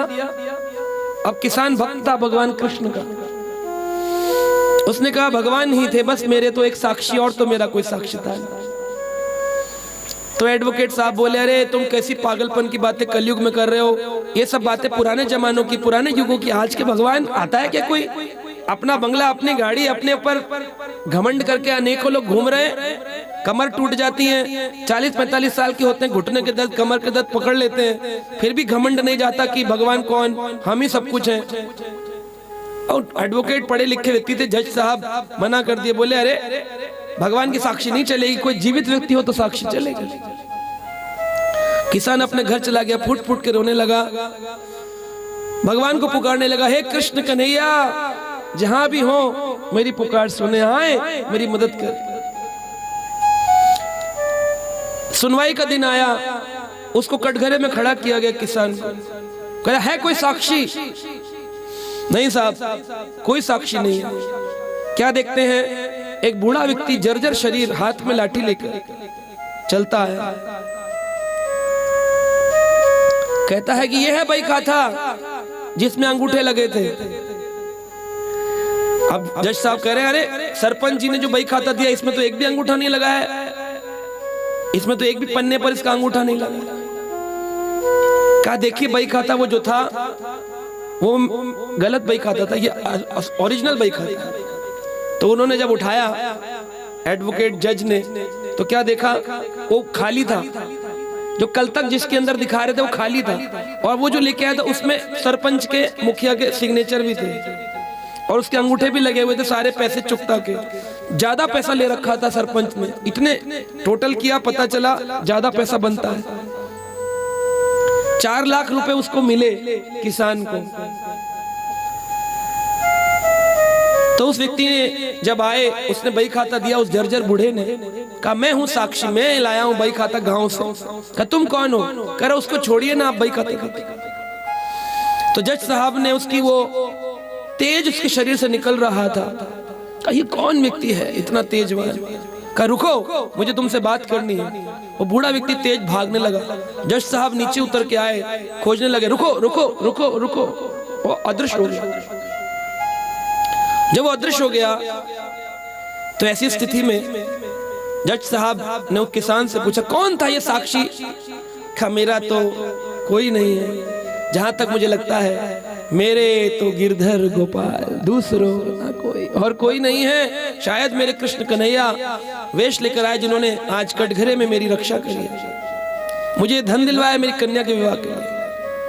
किसान चला गया, सरपंच भी अपना मुंह नीचे लेकर चला गया, लोग ताली बजाने लग गए, जय जयकार होने लगी। लेकिन जो जज थे उनका दिमाग घूम गया। बोले क्या आज कलयुग में भगवान? मतलब वो अपनी आंखों पे बिलीव नहीं कर पा रहे थे कि जो बही खाता पिछले 4 बार से सुनवाई हुई है, जो मेरे पास गवर्नमेंट प्रॉपर्टी रखी हुई थी, गायब। और ऐसा तब होता है, मैं ऐसे आपको हजारों किस्से सुना सकता हूं अपने जीवन के, हजारों, 2-3 तो सुनाई दूंगा अभी बैठे बैठे। वो जज साहब ने किसान से पूछा कौन थे? बोले भगवान। कहाँ मिलेंगे? बोले कृष्ण तो रहते हैं वृंदावन। वृंदावन आ गए। इतने पढ़े लिखे व्यक्ति, जज, एडवोकेट बनना है मुश्किल, एडवोकेट के बाद में जज का पेपर पास करके जज साहब कलकत्ता कोर्ट के वृंदावन आए, गली गली भटकने लगे, कृष्णा कृष्णा कृष्णा, गोविंदा गोविंदा चिल्लाते थे। कई साल चिल्लाए, बाल बढ़ गए।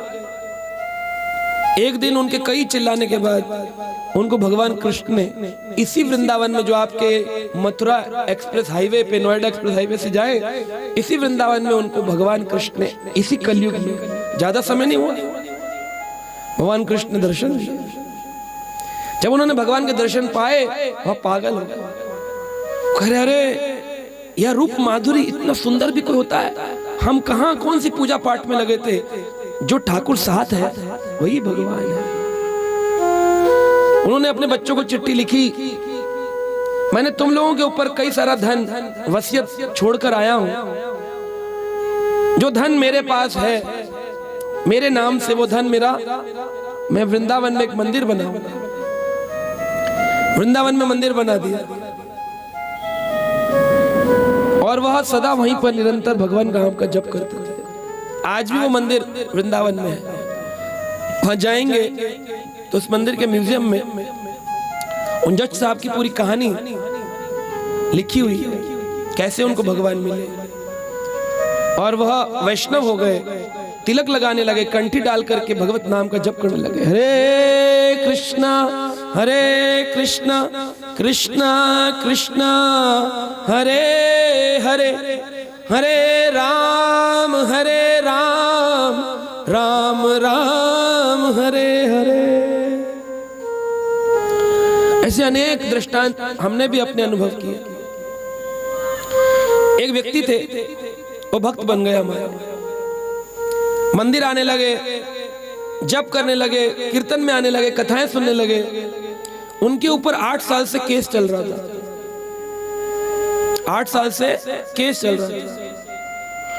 एक दिन उनका फोन आया, बोले प्रभु जी मैं बहुत दुखी हूँ, 8 साल से केस चल रहा है, एक बार केस समाप्त हो जाए फिर मैं पूर्ण रूपेण आपके साथ भागवत सेवाओं में आ सकता हूँ, तो आप कुछ करिए ना। मैंने कहा मैं कोई चमत्कारी जादूगर हूँ, मैं कोई तांत्रिक हूँ? मैं तो भगवान का भक्त हूँ, भगवान से बोल देता हूँ, अगर हो सके तो ठाकुर जी इसकी रक्षा करो। भगवान ने ऐसी रक्षा करी। अगले दिन उनकी जो सुनवाई हुई तो उनके वकील ने बोला ये बात, बोले पिछले 8 साल से ये फाइल मेरे पास है, ये सच्ची घटना है, 8 साल से ये फाइल मेरे पास है, और मुझे जिस पेपर को लगाकर इस केस को जीत सकता था, वो पेपर मैं कितनी बार, 8 साल में कितनी बार वकील आगे पीछे गया होगा उसी फाइल में। बोला ये पेपर मैंने आज तक नहीं देखा जो पेपर इसमें लगा। उन्होंने फोटो खींचकर मुझे वो पेपर भेजा। बोले प्रभु जी कह रहा है 8 साल में इसको पेपर नहीं मिला। वो पेपर लगाते वो दिन आखिरी दिन था, वो कोर्ट केस जीत गए। आखिरी दिन जिस दिन उन्होंने मुझसे फोन पे बात, उसके बाद उन्होंने एक भागवत कथा ऑर्गेनाइज करवाई अपने भक्तों के लिए, अपने परिवार के लिए, कि हम ठाकुर जी की कृपा से इस केस को जीत गए, जो कि झूठा केस उन पर किसी ने लगाया था। 8 साल केस चला, एक पेपर नहीं मिल रहा था। वो पेपर वकील के पेपर में कैसे आया फाइल में, न मैं जानता हूं न वो जानता। ये तो घटना हमारे सामने हो रही है अभी। हम बात करें पागल बाबा, या हम पुराने 500 साल पुरानी, हजारों साल पुरानी बातें नहीं करें, आज की। एक तो प्रभु जी हमारे मध्य बैठे हैं, साथ में थे हमारे पार्थ कृष्ण। एक के घर गए हम, वो बोलते हमारे भाई भाई का झगड़ा हुआ है। उन्होंने केस किया कि भाई प्रॉपर्टी पेपर तुम्हारे पास पिताजी देके गए थे, आधा आधा बांट लेते हैं, तो उसके लिए तुम कल कोर्ट में पेपर लेके आ जाओ जो प्रॉपर्टी के थे। अब 30 साल पहले पिताजी देकर गए, अब वो 30 साल पुरानी फाइल कहाँ घर में रखी, 30 साल में बच्चों की शादियां होंगी, सब हो गए, कहाँ ढूंढे। हम उनके घर पहुंचे, बोले प्रभु जी 8 दिन लग गए, पूरे घर को ऊपर नीचे कर दिया, 10 मजदूर लगा रखे, सीए लगा रखे, फाइल नहीं मिल रही, आप कुछ करिए ना। मैं क्या कर सकता हूँ। मैंने कहा भगवत शरण में जाइए। तो हमारे पास में एक नरसिंह भगवान का चित्र था, है ना, तो हमने नरसिंह भगवान का चित्र उनको प्रदान किया। तो बोले अरे ऐसे चित्र तो आपने बहुत दिए, इतने सालों में आपसे मित्रता है। मैंने कहा नहीं नहीं, ये भगवान कृष्ण का जो चित्र है नरसिंह रूप में, इनका नाम ही है भक्ति विघ्न विनाशन। इस जीवन में आने वाले सारे विघ्नों का विनाश करते हैं, आप इनसे प्रार्थना करिए। उन्होंने हमारे साथ थोड़ी आरती करी, दीपक जलाया, हमने नमस्ते नरसिंहाया प्रहलाद लाद दाहिने हिरण्याकाश ही पूर्वक्षः शिलाटंका नखालाए, यह मंत्र का जाप करवाया 2-3 बार। रात के 9 बजे थे, हम लोग अपने अपने घर चले गए, प्रभु जी चले गए, मैं अपने मंदिर की ओर चला गया। सुबह 4 बजे, वो लोग तो लेट सोकर उठते हैं ना, सब लोग संसार में 8 बजे, कोई सर्दी में 7-8, 4 बजे उनका फोन बज रहा है। मैंने देखा इतनी सुबह तो कोई मुझे फोन नहीं करता। मैंने उठाया, वो माता जी घबराते हुए मुझे कह रही प्रभु जी। मैंने क्या हुआ, कमाल हो गया। मैंने कमाल, क्या कमाल हो गया। बोले आपने बोला था भगवान की शरण में जाओ सब कुछ हो जाएगा, हम पिछले 8 दिन से खाना नहीं खा पा रहे थे, इतने धनवान है, कल हमारी कोर्ट में बेइज्जती हो जाती है। रात को भगवान नरसिंह ने आकर के हमको कहा स्वप्न में कि फाइल तुम्हारे कपड़ों की अलमारी के सबसे नीचे जो कपड़ा बिछा उसके नीचे है। हमने रात को कपड़े हटाए, वो कपड़े की अलमारी से कपड़ा हटाया, उसके नीचे फाइल रखी थी, 30 साल पहले रखी थी, वो हमें कल रात को, आज सुबह 4 बजे मिली है, 9 बजे हमें कोर्ट में जाना है। आपके साथ ऐसा कभी नहीं हो रहा होगा, कृष्ण भक्तों के साथ ऐसा होता है। इसलिए कहने का भगवान की एक शक्ति, उसका नाम है अघटन घटन पट्यसी। जो जीवन में नहीं होना है उसको कर सकते हैं तो केवल कृष्ण।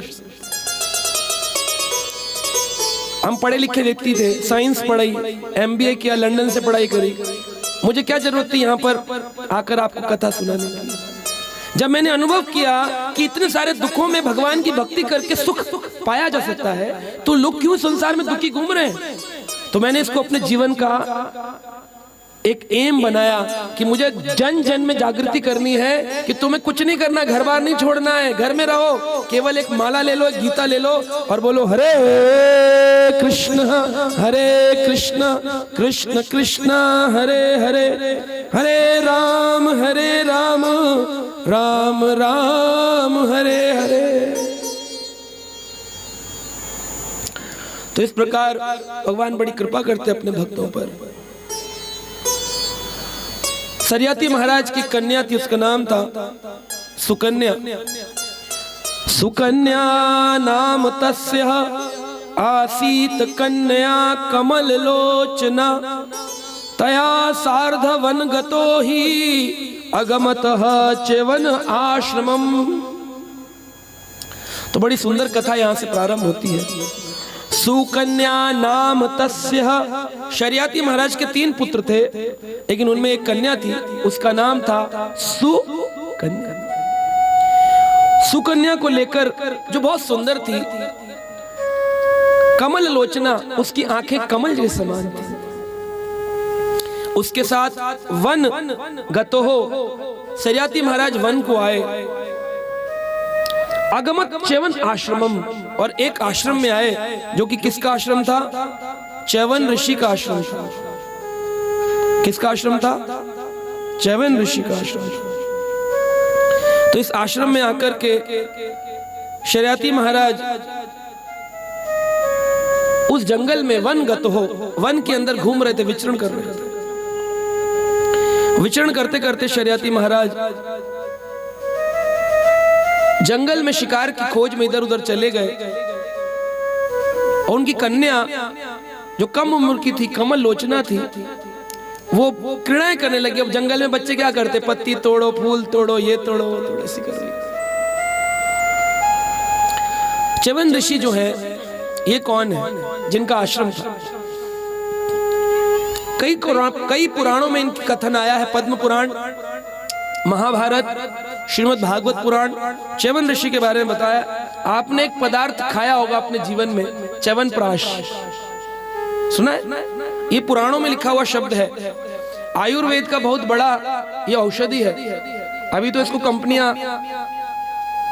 आगे पीछे करके बनाने लगी, कद्दू डालकर पीस देते हैं, लेकिन असलियत में जो ओरिजिनल बनता है वो बहुत बड़ी औषधि है, च्यवनप्राश। इसको बनाने वाले च्यवन ऋषि थे, इसलिए उनका नाम च्यवनप्राश। सबने खाया है सर्दियों में, बचपन में खाया होगा, अभी भी खाते होंगे। शरीर को बलशाली बनाने के लिए च्यवनप्राश। तो ये च्यवन ऋषि जो थे, इनके बारे में बताते हैं कि ये भृगु ऋषि की संतान है। भृगु ऋषि कौन है? जब ऋषियों का एक सभा बैठी तो उन्होंने बोला, 3 देवता हैं, ब्रह्मा विष्णु महेश, तीनों में से कौन सा देवता श्रेष्ठ है, इसका पता लगाने के लिए किसको भेजा जाए? तब ब्रह्मा जी के पुत्र मानस पुत्र भृगु मुनि को भेजा गया।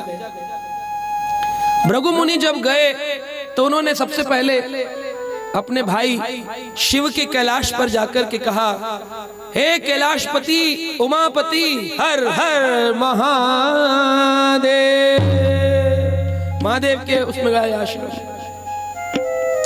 शिव जी वहां पर गले में सर्प डाले, राख भभूति लगाए बैठे थे।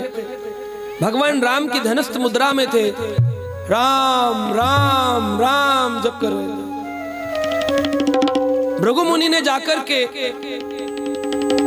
एक विनोदपूर्ण क्रीड़ा करी। जाकर कहते हैं, देखो एक साधु की पहचान तभी होती है जब उसके ऊपर कोई आक्रमण करे और वो शांत चित्त बना रहे। ये साधु तितिक्षुहा कारुणिकः सुहृदं सर्वदेहिनाम, वह सहनशील होता है तो वह साधु होता है। आज YouTube खोलकर देखते हैं, साधु लड़ रहे, उसने उसको कर दिया, उस आचार्य ने उसको कर दिया, उसने उसको लिख दिया, लोग फॉलो करते। अरे भाई तुम लड़ ही रहे हो तो आचार्य कैसे हो गए? आचार्य का अर्थ है आचरण से सिखाने वाला। निंदा चुगली चल रही है, उसने इन आचार्य ने उनकी निंदा कर दी, उन आचार्य ने उनकी कर दी, तो साधु कैसे हुए? साधु शब्द का अर्थ है जो किसी की निंदा नहीं कर रहा, सहनशील है। सहनशील, शिव जी तो बहुत सहनशील है, लेकिन यहाँ पर भृगु मुनि ने उत्तेजना वाले शब्द कहे। भभूति लगाए बैठा है, सांप डालकर बैठा है, अपने आप को बहुत बड़ा साधु समझता है। जब ऐसे पुकारा तो दोनों ही ब्रह्मा के पुत्र हैं, शिव और भृगु। तो भृगु ने अपने भाई से जब ऐसी वार्तालाप करी, शिव जी क्रोधित हो गए।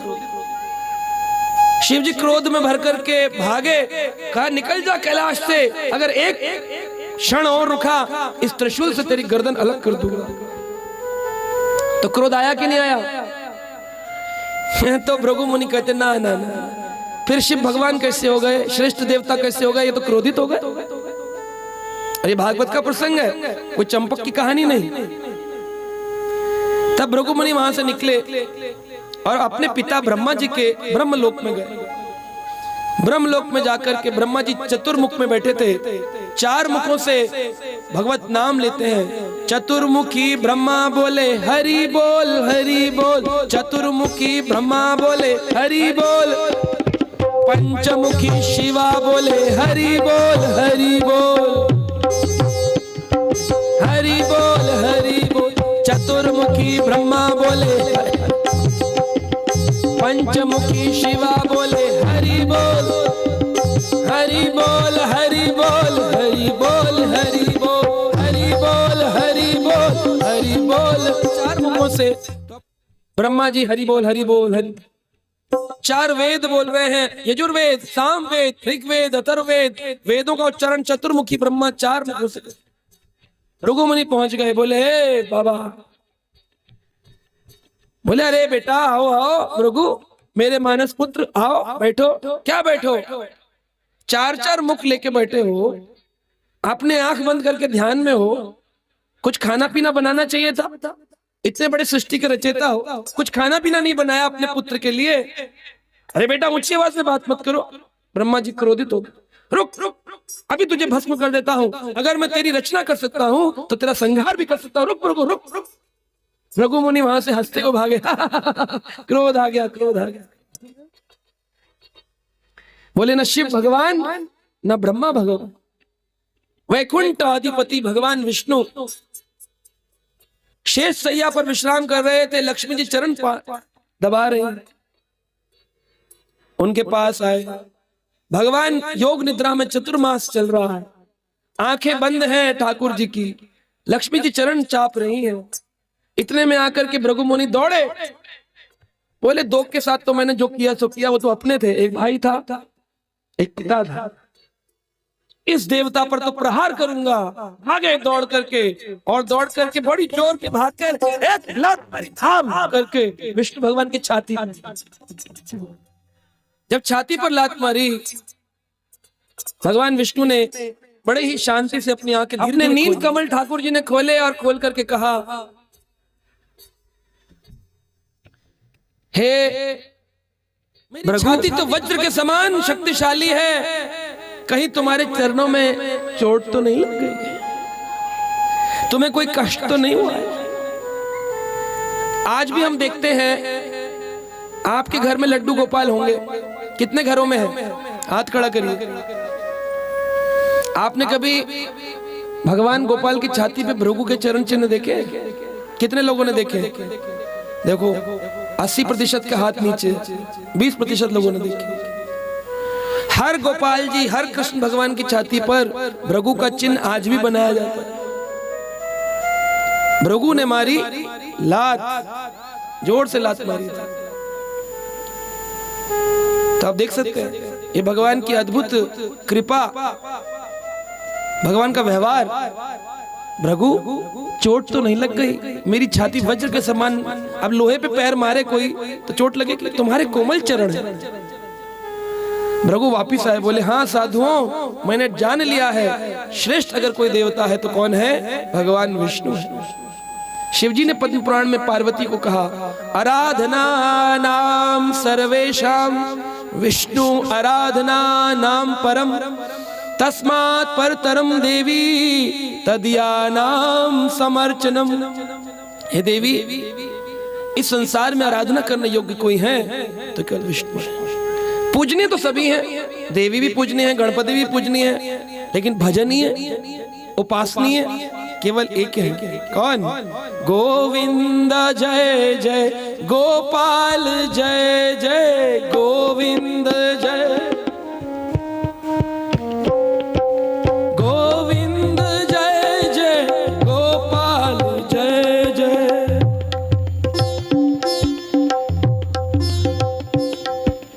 गोविंद जय जय गोपाल जय जय। तो च्यवन मुनि के आश्रम में ये पहुंचे, भृगु वंशज, भृगु की संतान च्यवन मुनि थे। सुकन्या एक कमल नेत्री थी, जिनके नेत्र कमल के समान थे। च्यवन मुनि के आश्रम को देखने के लिए गए थे, वहां शिकार खेल रहे थे। कन्या ने एक बहुत बड़ा, च्यवन मुनि तपस्या करते करते एक बहुत बड़ी दीमक का ढेर बन गया था। जैसे चींटियों का घर बन जाता है, मिट्टी का दीमक लग जाती है, उनके ऊपर दीमक लग गई थी, चींटियों का घर बन गया था। ऐसी स्थिति में वहां पर दो जुगनू जैसी कुछ उनको चमक दिख रही थी सुकन्या को। अब कन्या थी, नादान थी। सा सखी भी परिवृत्तः विचिन्वती अंघ्रिपान् वने वाल्मीकरन्ध्रे ददृशः खदोते इव ज्योतिषी। सा सखी भी अपनी सहेलियों के साथ परिवृत्तः सखियों से घिरी हुई, विचिन्वती वह अंग्रिपान वृक्षों से फल चुन रही थी, पुष्प चुन रही थी। वने वाल्मीकि रंध्र है, तो जो दीमक का घर होता है उसको वाल्मीकि कहते हैं। रंध्रे का अर्थ होता है छेद, तो वाल्मीकि जो लगी थी उसमें दो छेद थे। अब सुकन्या आश्चर्यचकित होकर देखने लगी, ये है क्या, इतनी बड़ी वाल्मीकि लगी। कहते हैं ऋषि वाल्मीकि जो थे वो भी वाल्मीकि के अंदर बंद थे। जब उन्होंने भगवत नाम नारद जी के कहने पर जपा, उल्टा नाम जपा जग जाना, वाल्मीकि भय संत समान। मरा मरा मरा मरा मरा मरा मरा बोलते बोलते राम राम राम कह। कितनी नाम की शक्ति थी कि वह साधु बन गए। वह डाकू रत्नाकर एक वाल्मीकि साधु हो गया। यह वाल्मीकि वह वाल्मीकि नहीं है जिन्होंने रामायण लिखी है, क्योंकि जो वाल्मीकि है जिन्होंने रामायण लिखी 24,000 श्लोकों की, वो वाल्मीकि के बारे में उत्तरकांड के अंदर वर्णन किया है।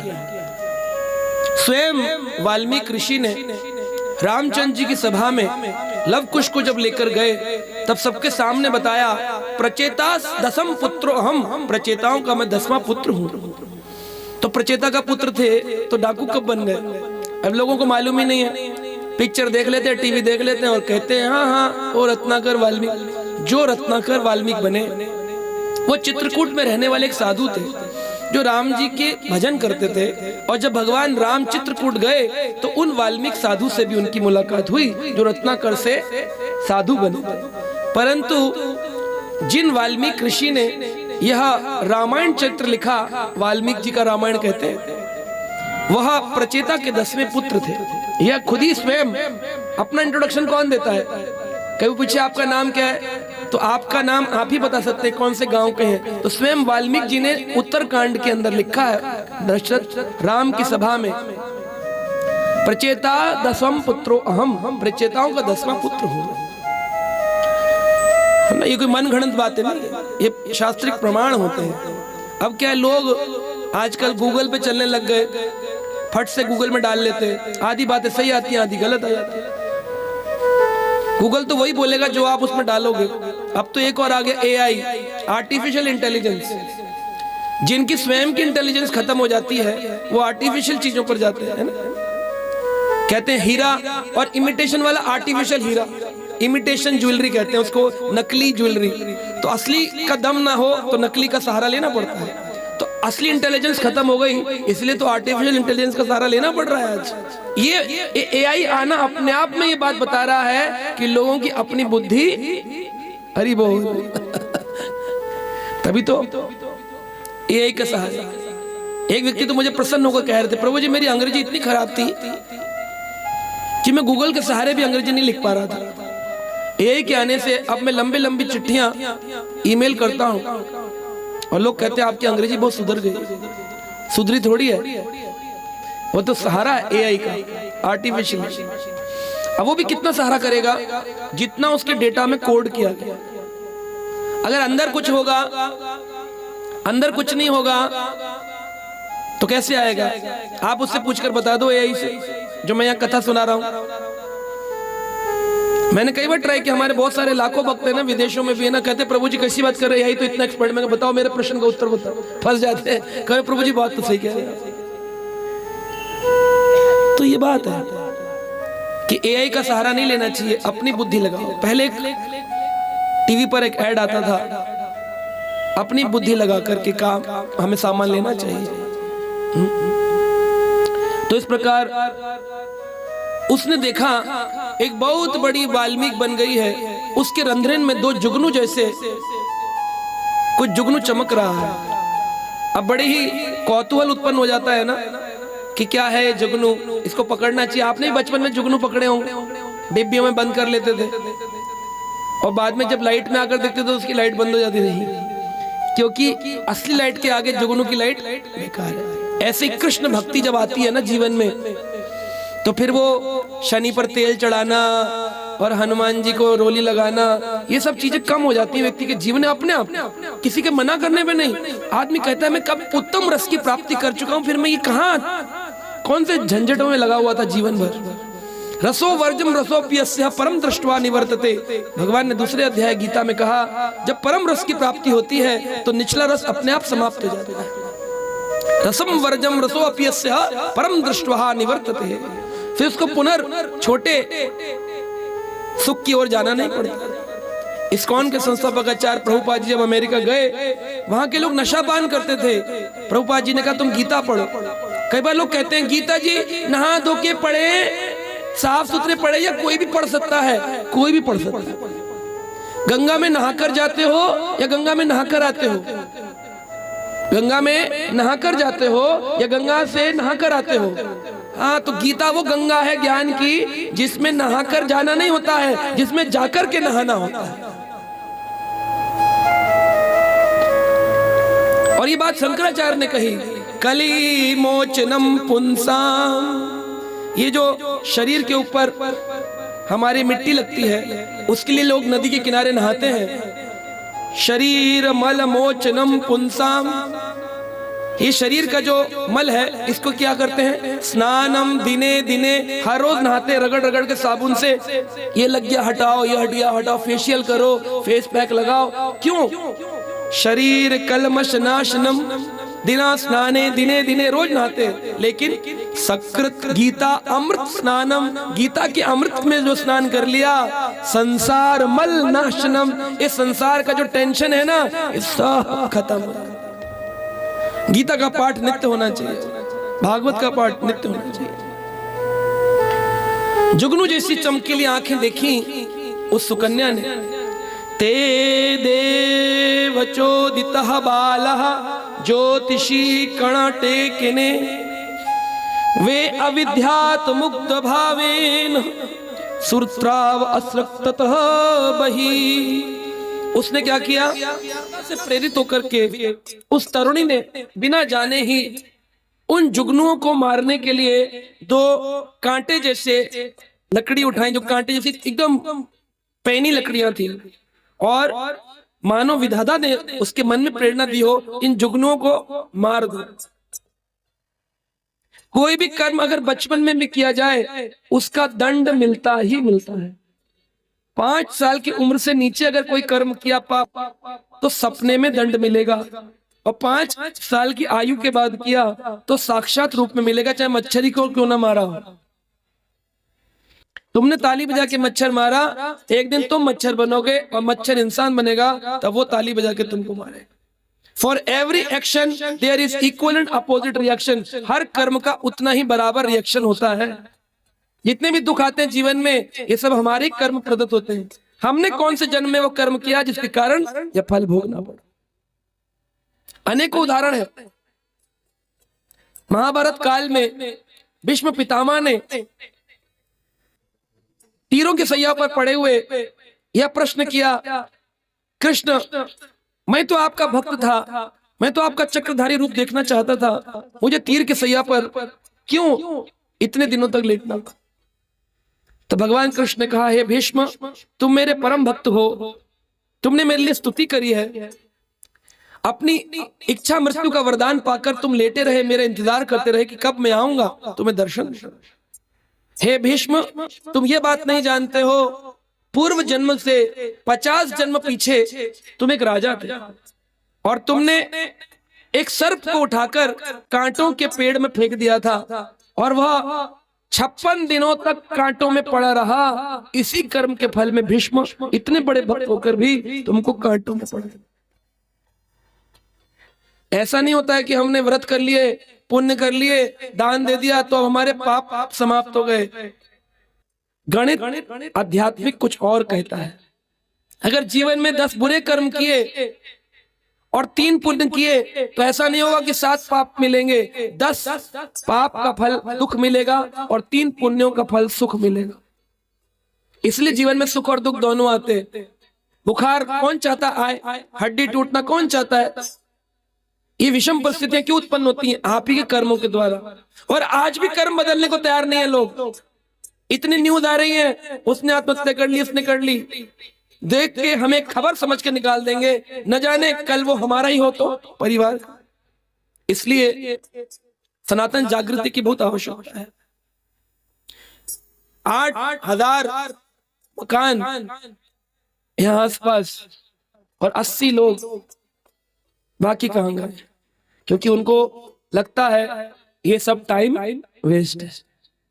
और जो कहता है भगवान की भक्ति टाइम वेस्ट है, ठाकुर जी उसको मक्खी की तरह निकालकर फेंक देते, कर अब देख तेरे जीवन में क्या है।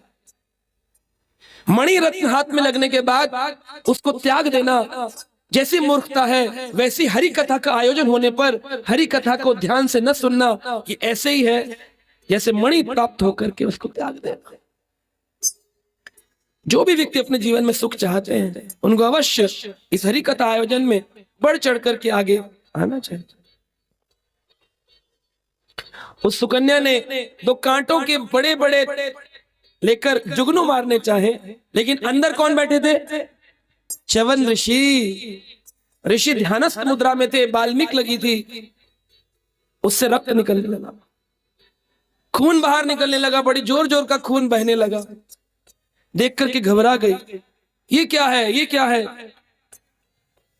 क्योंकि एक वैष्णव के प्रति अपराध, एक साधु के प्रति अपराध, ये पाप से भी भयानक होता है। किसी साधु के साथ ये सोचना रे ये तो बेकार है, ऐसे सोचने मात्र से बहुत बड़ा अपराध लगता है।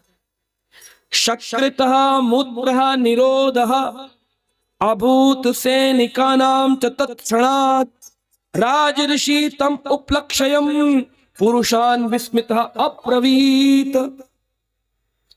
शरियाती के साथ जो सैनिक आए थे, अब उनको तो पता नहीं क्या हुआ, वो तो चुपके से लड़की ने किया, और बच्चे कभी कभी तो बिना बताए चुपके से किसी और कमरे में जाके बैठ जाते हैं, जब तक मां ना पूछे किसने तोड़ा। तो आंख फोड़कर भाग गई सुकन्या अपनी सहेलियों के साथ, और बताया नहीं कि मैंने किया है। राजा शरियाती अपने आश्रम जंगल आदि देख रहे थे। शकृत मूत्र निरोधः, जितने सैनिक थे सबको बहुत जोर का प्रेशर आ रहा है, टॉयलेट करने का मन कर रहा है, लेकिन जब टॉयलेट करने जाते हैं तो टॉयलेट होती नहीं। मूत्र निरोध, उनका सबका मूत्र बंद हो गया। सकृत, एक का नहीं, सकृत मूत्र निरोध, सबका मूत्र बंद हो गया। तो वैष्णव अपराध कितना बड़ा है, फिजिकली आता है तकलीफ। आदमी कहता है हमें क्यों आ रहे, आप हंस रहे हो, गीता की निंदा कर रहे हो, शास्त्रों की निंदा कर रहे हो, साधुओं की निंदा कर रहे हो, उनके कारण दुख उत्पन्न हो रहा है। भागवत में लिखा, मैं नहीं बोल रहा हूं एक भी शब्द। सकृत मूत्र निरोध अभूत सैनिकानाम, सारे सैनिक, टॉयलेट आ रही है, हो नहीं रही, परेशान, और ज्यादा देर नहीं लगी, तत्क्षणात् जैसे ही आंख से खून निकला तुरंत सैनिकों पर रिएक्शन। सोचो आप कितना भयानक है अपराध। अगर कुछ नहीं कर सकते हो ना, तो मैं हाथ जोड़कर सभी भक्तों से पूरे विश्व में विनती करता हूं, निंदा मत। अगर आप गीता नहीं पढ़ सकते हो, ये मत बोला बकवास है, बोलते ही तत्क्षणात्, देखो कितना भयंकर एक्सीडेंट हो जाएगा आदमी का। तत्क्षणात् लिखा है, उसी पल। अगर आप कुछ कर नहीं सकते हो योगदान, या तो करो, नहीं तो चुप रहो, बोलो मत। लोग निंदा कर रहे हैं इधर उधर इधर उधर इधर उधर, उसी के कारण बीमारियां उत्पन्न होती हैं, उसी के कारण दुख उत्पन्न होते हैं जीवन। सैनिक का नाम, सारे सैनिकों का मूत्र बंद हो गया। तम उपलक्ष्य पुरुषान विस्मितः अब्रवीत, आश्चर्यचकित होकर बोलने लगे, अरे क्या हो गया, ये बड़ी विचित्र बात है। लगता है भृगु मुनि के पुत्र च्यवन मुनि के साथ कुछ अहित हो गया है, जिसके कारण ऐसा लगता है इस आश्रम में कोई अपवित्रता फैल गई। चारों तरफ साधु निंदा होते ही नेगेटिविटी नेगेटिविटी नेगेटिविटी। किसी के घर में मैं प्रवेश करूं, अपने 20 साल की साधना से तुरंत अनुभव होता है इसके घर में कुछ गड़बड़ है। कोई वास्तु देखने की जरूरत नहीं पड़ती हमको, प्रवेश करते पता चल जाता है इसके घर में क्या। भक्त लोग कहते हैं प्रभु जी आइए घर में, मैं जाता हूं और तुरंत अनुभव हो जाता है इसके घर में क्या गलती है। बाद में पूछो, बताते हैं जी हमारे घर में प्रेत बाधा है, हमारे घर में ये प्रॉब्लम है, हमारे घर में वो प्रॉब्लम है। और कुछ घरों में जाते ही बड़ा आनंद का अनुभव होता है।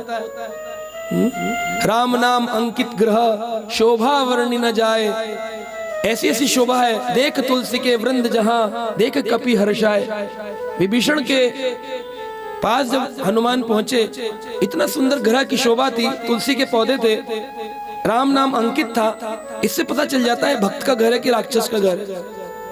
लोगों के घर में ना भगवान की फोटो हैं, ना भगवान के नाम लिखे हैं, ना कोई नाम ले रहा है। जोर से वो टीवी बज रहा है, उसमें एक न्यूज चैनल में जो खबर चल रही है वही रिपीट देख रहे हैं, वही मोबाइल में देख रहे हैं, वही पड़ोसी से बात कर रहे हैं। सारा दिन उल्टी पुल्टी बातों में निकल रहा है और फिर कह रहे हैं सुख नहीं है। कैसे होगा? सुख तो हरि के नाम में है। इसलिए इन अपराधों से बचना चाहिए, भगवान की शरण में जाना चाहिए, अपने मन में केवल और केवल भगवान को बिठाना चाहिए। च्यवन ऋषि का आश्रम पूरा अपवित्र हो गया एक वैष्णव अपराध होते ही। इसलिए कहते हैं हरि बिन कौन सहाई मन को।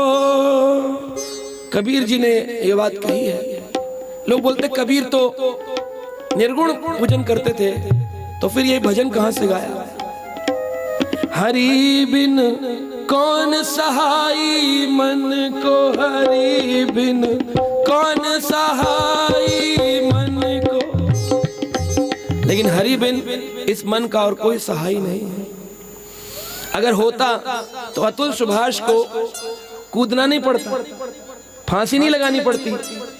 बीटेक एमटेक क्यों कराया माँ बाप ने? आत्महत्या करने के लिए। क्योंकि हरि नहीं, हरि सहाय मन का। लोगों की समझ नहीं आता, क्योंकि आप बीती नहीं है ना। जिस दिन आप बीती है तो फूट फूट कर रोते हैं, प्रभु जी बचा लीजिए। हम कहते भजन क्यों नहीं करते? जन्म तेरा बात ही बीत गयो रे तूने, कबहु न कृष्ण कहो। पूरा जन्म निकल गया। माला करने को बोलो, बहुत कुछ कर रहे हैं, इतना दिमाग में पचड़े डाल रखे। Simple chanting of the holy name, भगवत नाम का जप और गीता का पाठ, इतना भी नहीं होता लोगों से। ये खरीद लाएंगे व्रत कथाएं, पर घरों में लाइब्रेरियां बना रखी हैं, 400-400 नॉवल रखे हुए हैं, ग्रंथ रखे हुए हैं, लेकिन जीवन में सुख नहीं। क्यों? भगवत गीता का ज्ञान, भागवत का ज्ञान नहीं है। और आप गलत नहीं है, समाज में ज्ञान देने वाला कोई नहीं, लेकिन देने वाला हो और तब आप अवहेलना कर दें तो यानी आपने अपनी किस्मत को स्वयं लात मारी है। आज मौका है, इन 3 दिवसीय भागवत कथा में आप अपने प्रश्न उत्तर लीजिए, प्रश्न पूछिए, जीवन के दुख को समाप्त करिए, सबको बुलाइए, यहाँ पर माला सिखाइए, गीता लीजिए, भागवत का श्रवण करिए। आप देखिए चित्त में इतनी शांति का अनुभव होगा। एक दिन एक बात मुझे हमेशा दुखी करती है। वैसे मैं कभी दुखी नहीं होता हूँ, लेकिन समाज की स्थिति देख करके कभी कभी दुख होता है। एक दिन मैं ऑनलाइन एक क्लास ले रहा था और एक व्यक्ति मुझे लगातार फोन कर रहा था, जैसे अभी भी फोन आते रहते हैं कथा के समय पर। उनको क्या पता दूसरी ओर की कथा कहाँ चल रही है, फिर आ गया। तो कथा के समय फोन करते आते रहते प्राय। तो उस दिन भी एक व्यक्ति बार बार मुझे निरंतर फोन कर रहा था और मैं उसे काट रहा था कि नहीं मैं अभी तो कथा कर रहा हूं, अभी फोन नहीं सुन सकता। 1 बार 2 बार 3 बार 4 बार जब कथा पूर्ण हो गई तो मैंने सबसे पहले उन्हीं को कॉल लगाया। मैंने कहा कि आप बार बार कर रहे थे, क्या हुआ? कुछ इमरजेंसी? कह रहे नहीं, मेरी बहन ने कमरा बंद कर लिया था, वो जो नंबर चाहती थी उसके उतने नंबर नहीं आए उसके एग्जाम में। वो 22 साल की थी, कोई छोटी नहीं थी। बोले हम उसको समझा रहे थे लेकिन आपसे बात कराना चाहते थे। कई बार आपको फोन मिलाया लेकिन आप कहीं बिजी होंगे, फोन नहीं उठाया। मैंने कहा फिर हुआ क्या? फाइनली बताओ हुआ क्या? बोले कुछ नहीं, उसने फांसी लगा ली। मुझे बहुत दुख हुआ कि अगर वो आधे घंटे देर हो जाती तो मैं शायद एक बार बात कर लेता। केवल और केवल भगवान के शरण में जाकर आप इन क्रियाओं को रोक सकते हो, अन्यथा कितनी पूजा पाठ, तंत्र मंत्र, विशारद, कुछ भी इस चीजों को रोक नहीं पाएगा। आप लोग इसके स्वयं भागीदार बनेंगे। समाज में अगर इसका विचार आप लोगों ने दूसरों तक नहीं पहुंचाया, कोशिश करिए अधिक से अधिक जन समाज इस भागवत कथा को सुने, गीता को ले, नाम जप करे और जीवन में शांति का अनुभव करे। हरे कृष्ण। अभी हम लोग आरती करेंगे और कल 3 बजे यह कथा प्रारंभ होगी। सभी लोग समय पर आए। आगे क्या हुआ, ये 2 दिन अभी और चलेगी कथा। च्यवन मुनि आश्रम में च्यवनप्राश बना कि नहीं बना? अपने जीवन में भक्ति और शांति का संचार करना चाहते हैं तो देर किस बात की, जुड़िए हमारे YouTube चैनल कृष्णा टीवी से, जहां आपको मिलेंगे भक्तिमय वीडियोस, प्रेरणादायक भागवत कथाएं और अनमोल आध्यात्मिक ज्ञान। तो अभी सब्सक्राइब करें और हमें फॉलो करें एवं अपने प्रियजनों के साथ ये दिव्य यात्रा साझा करें और आध्यात्मिकता की ओर कदम बढ़ाएं। हरे कृष्णा।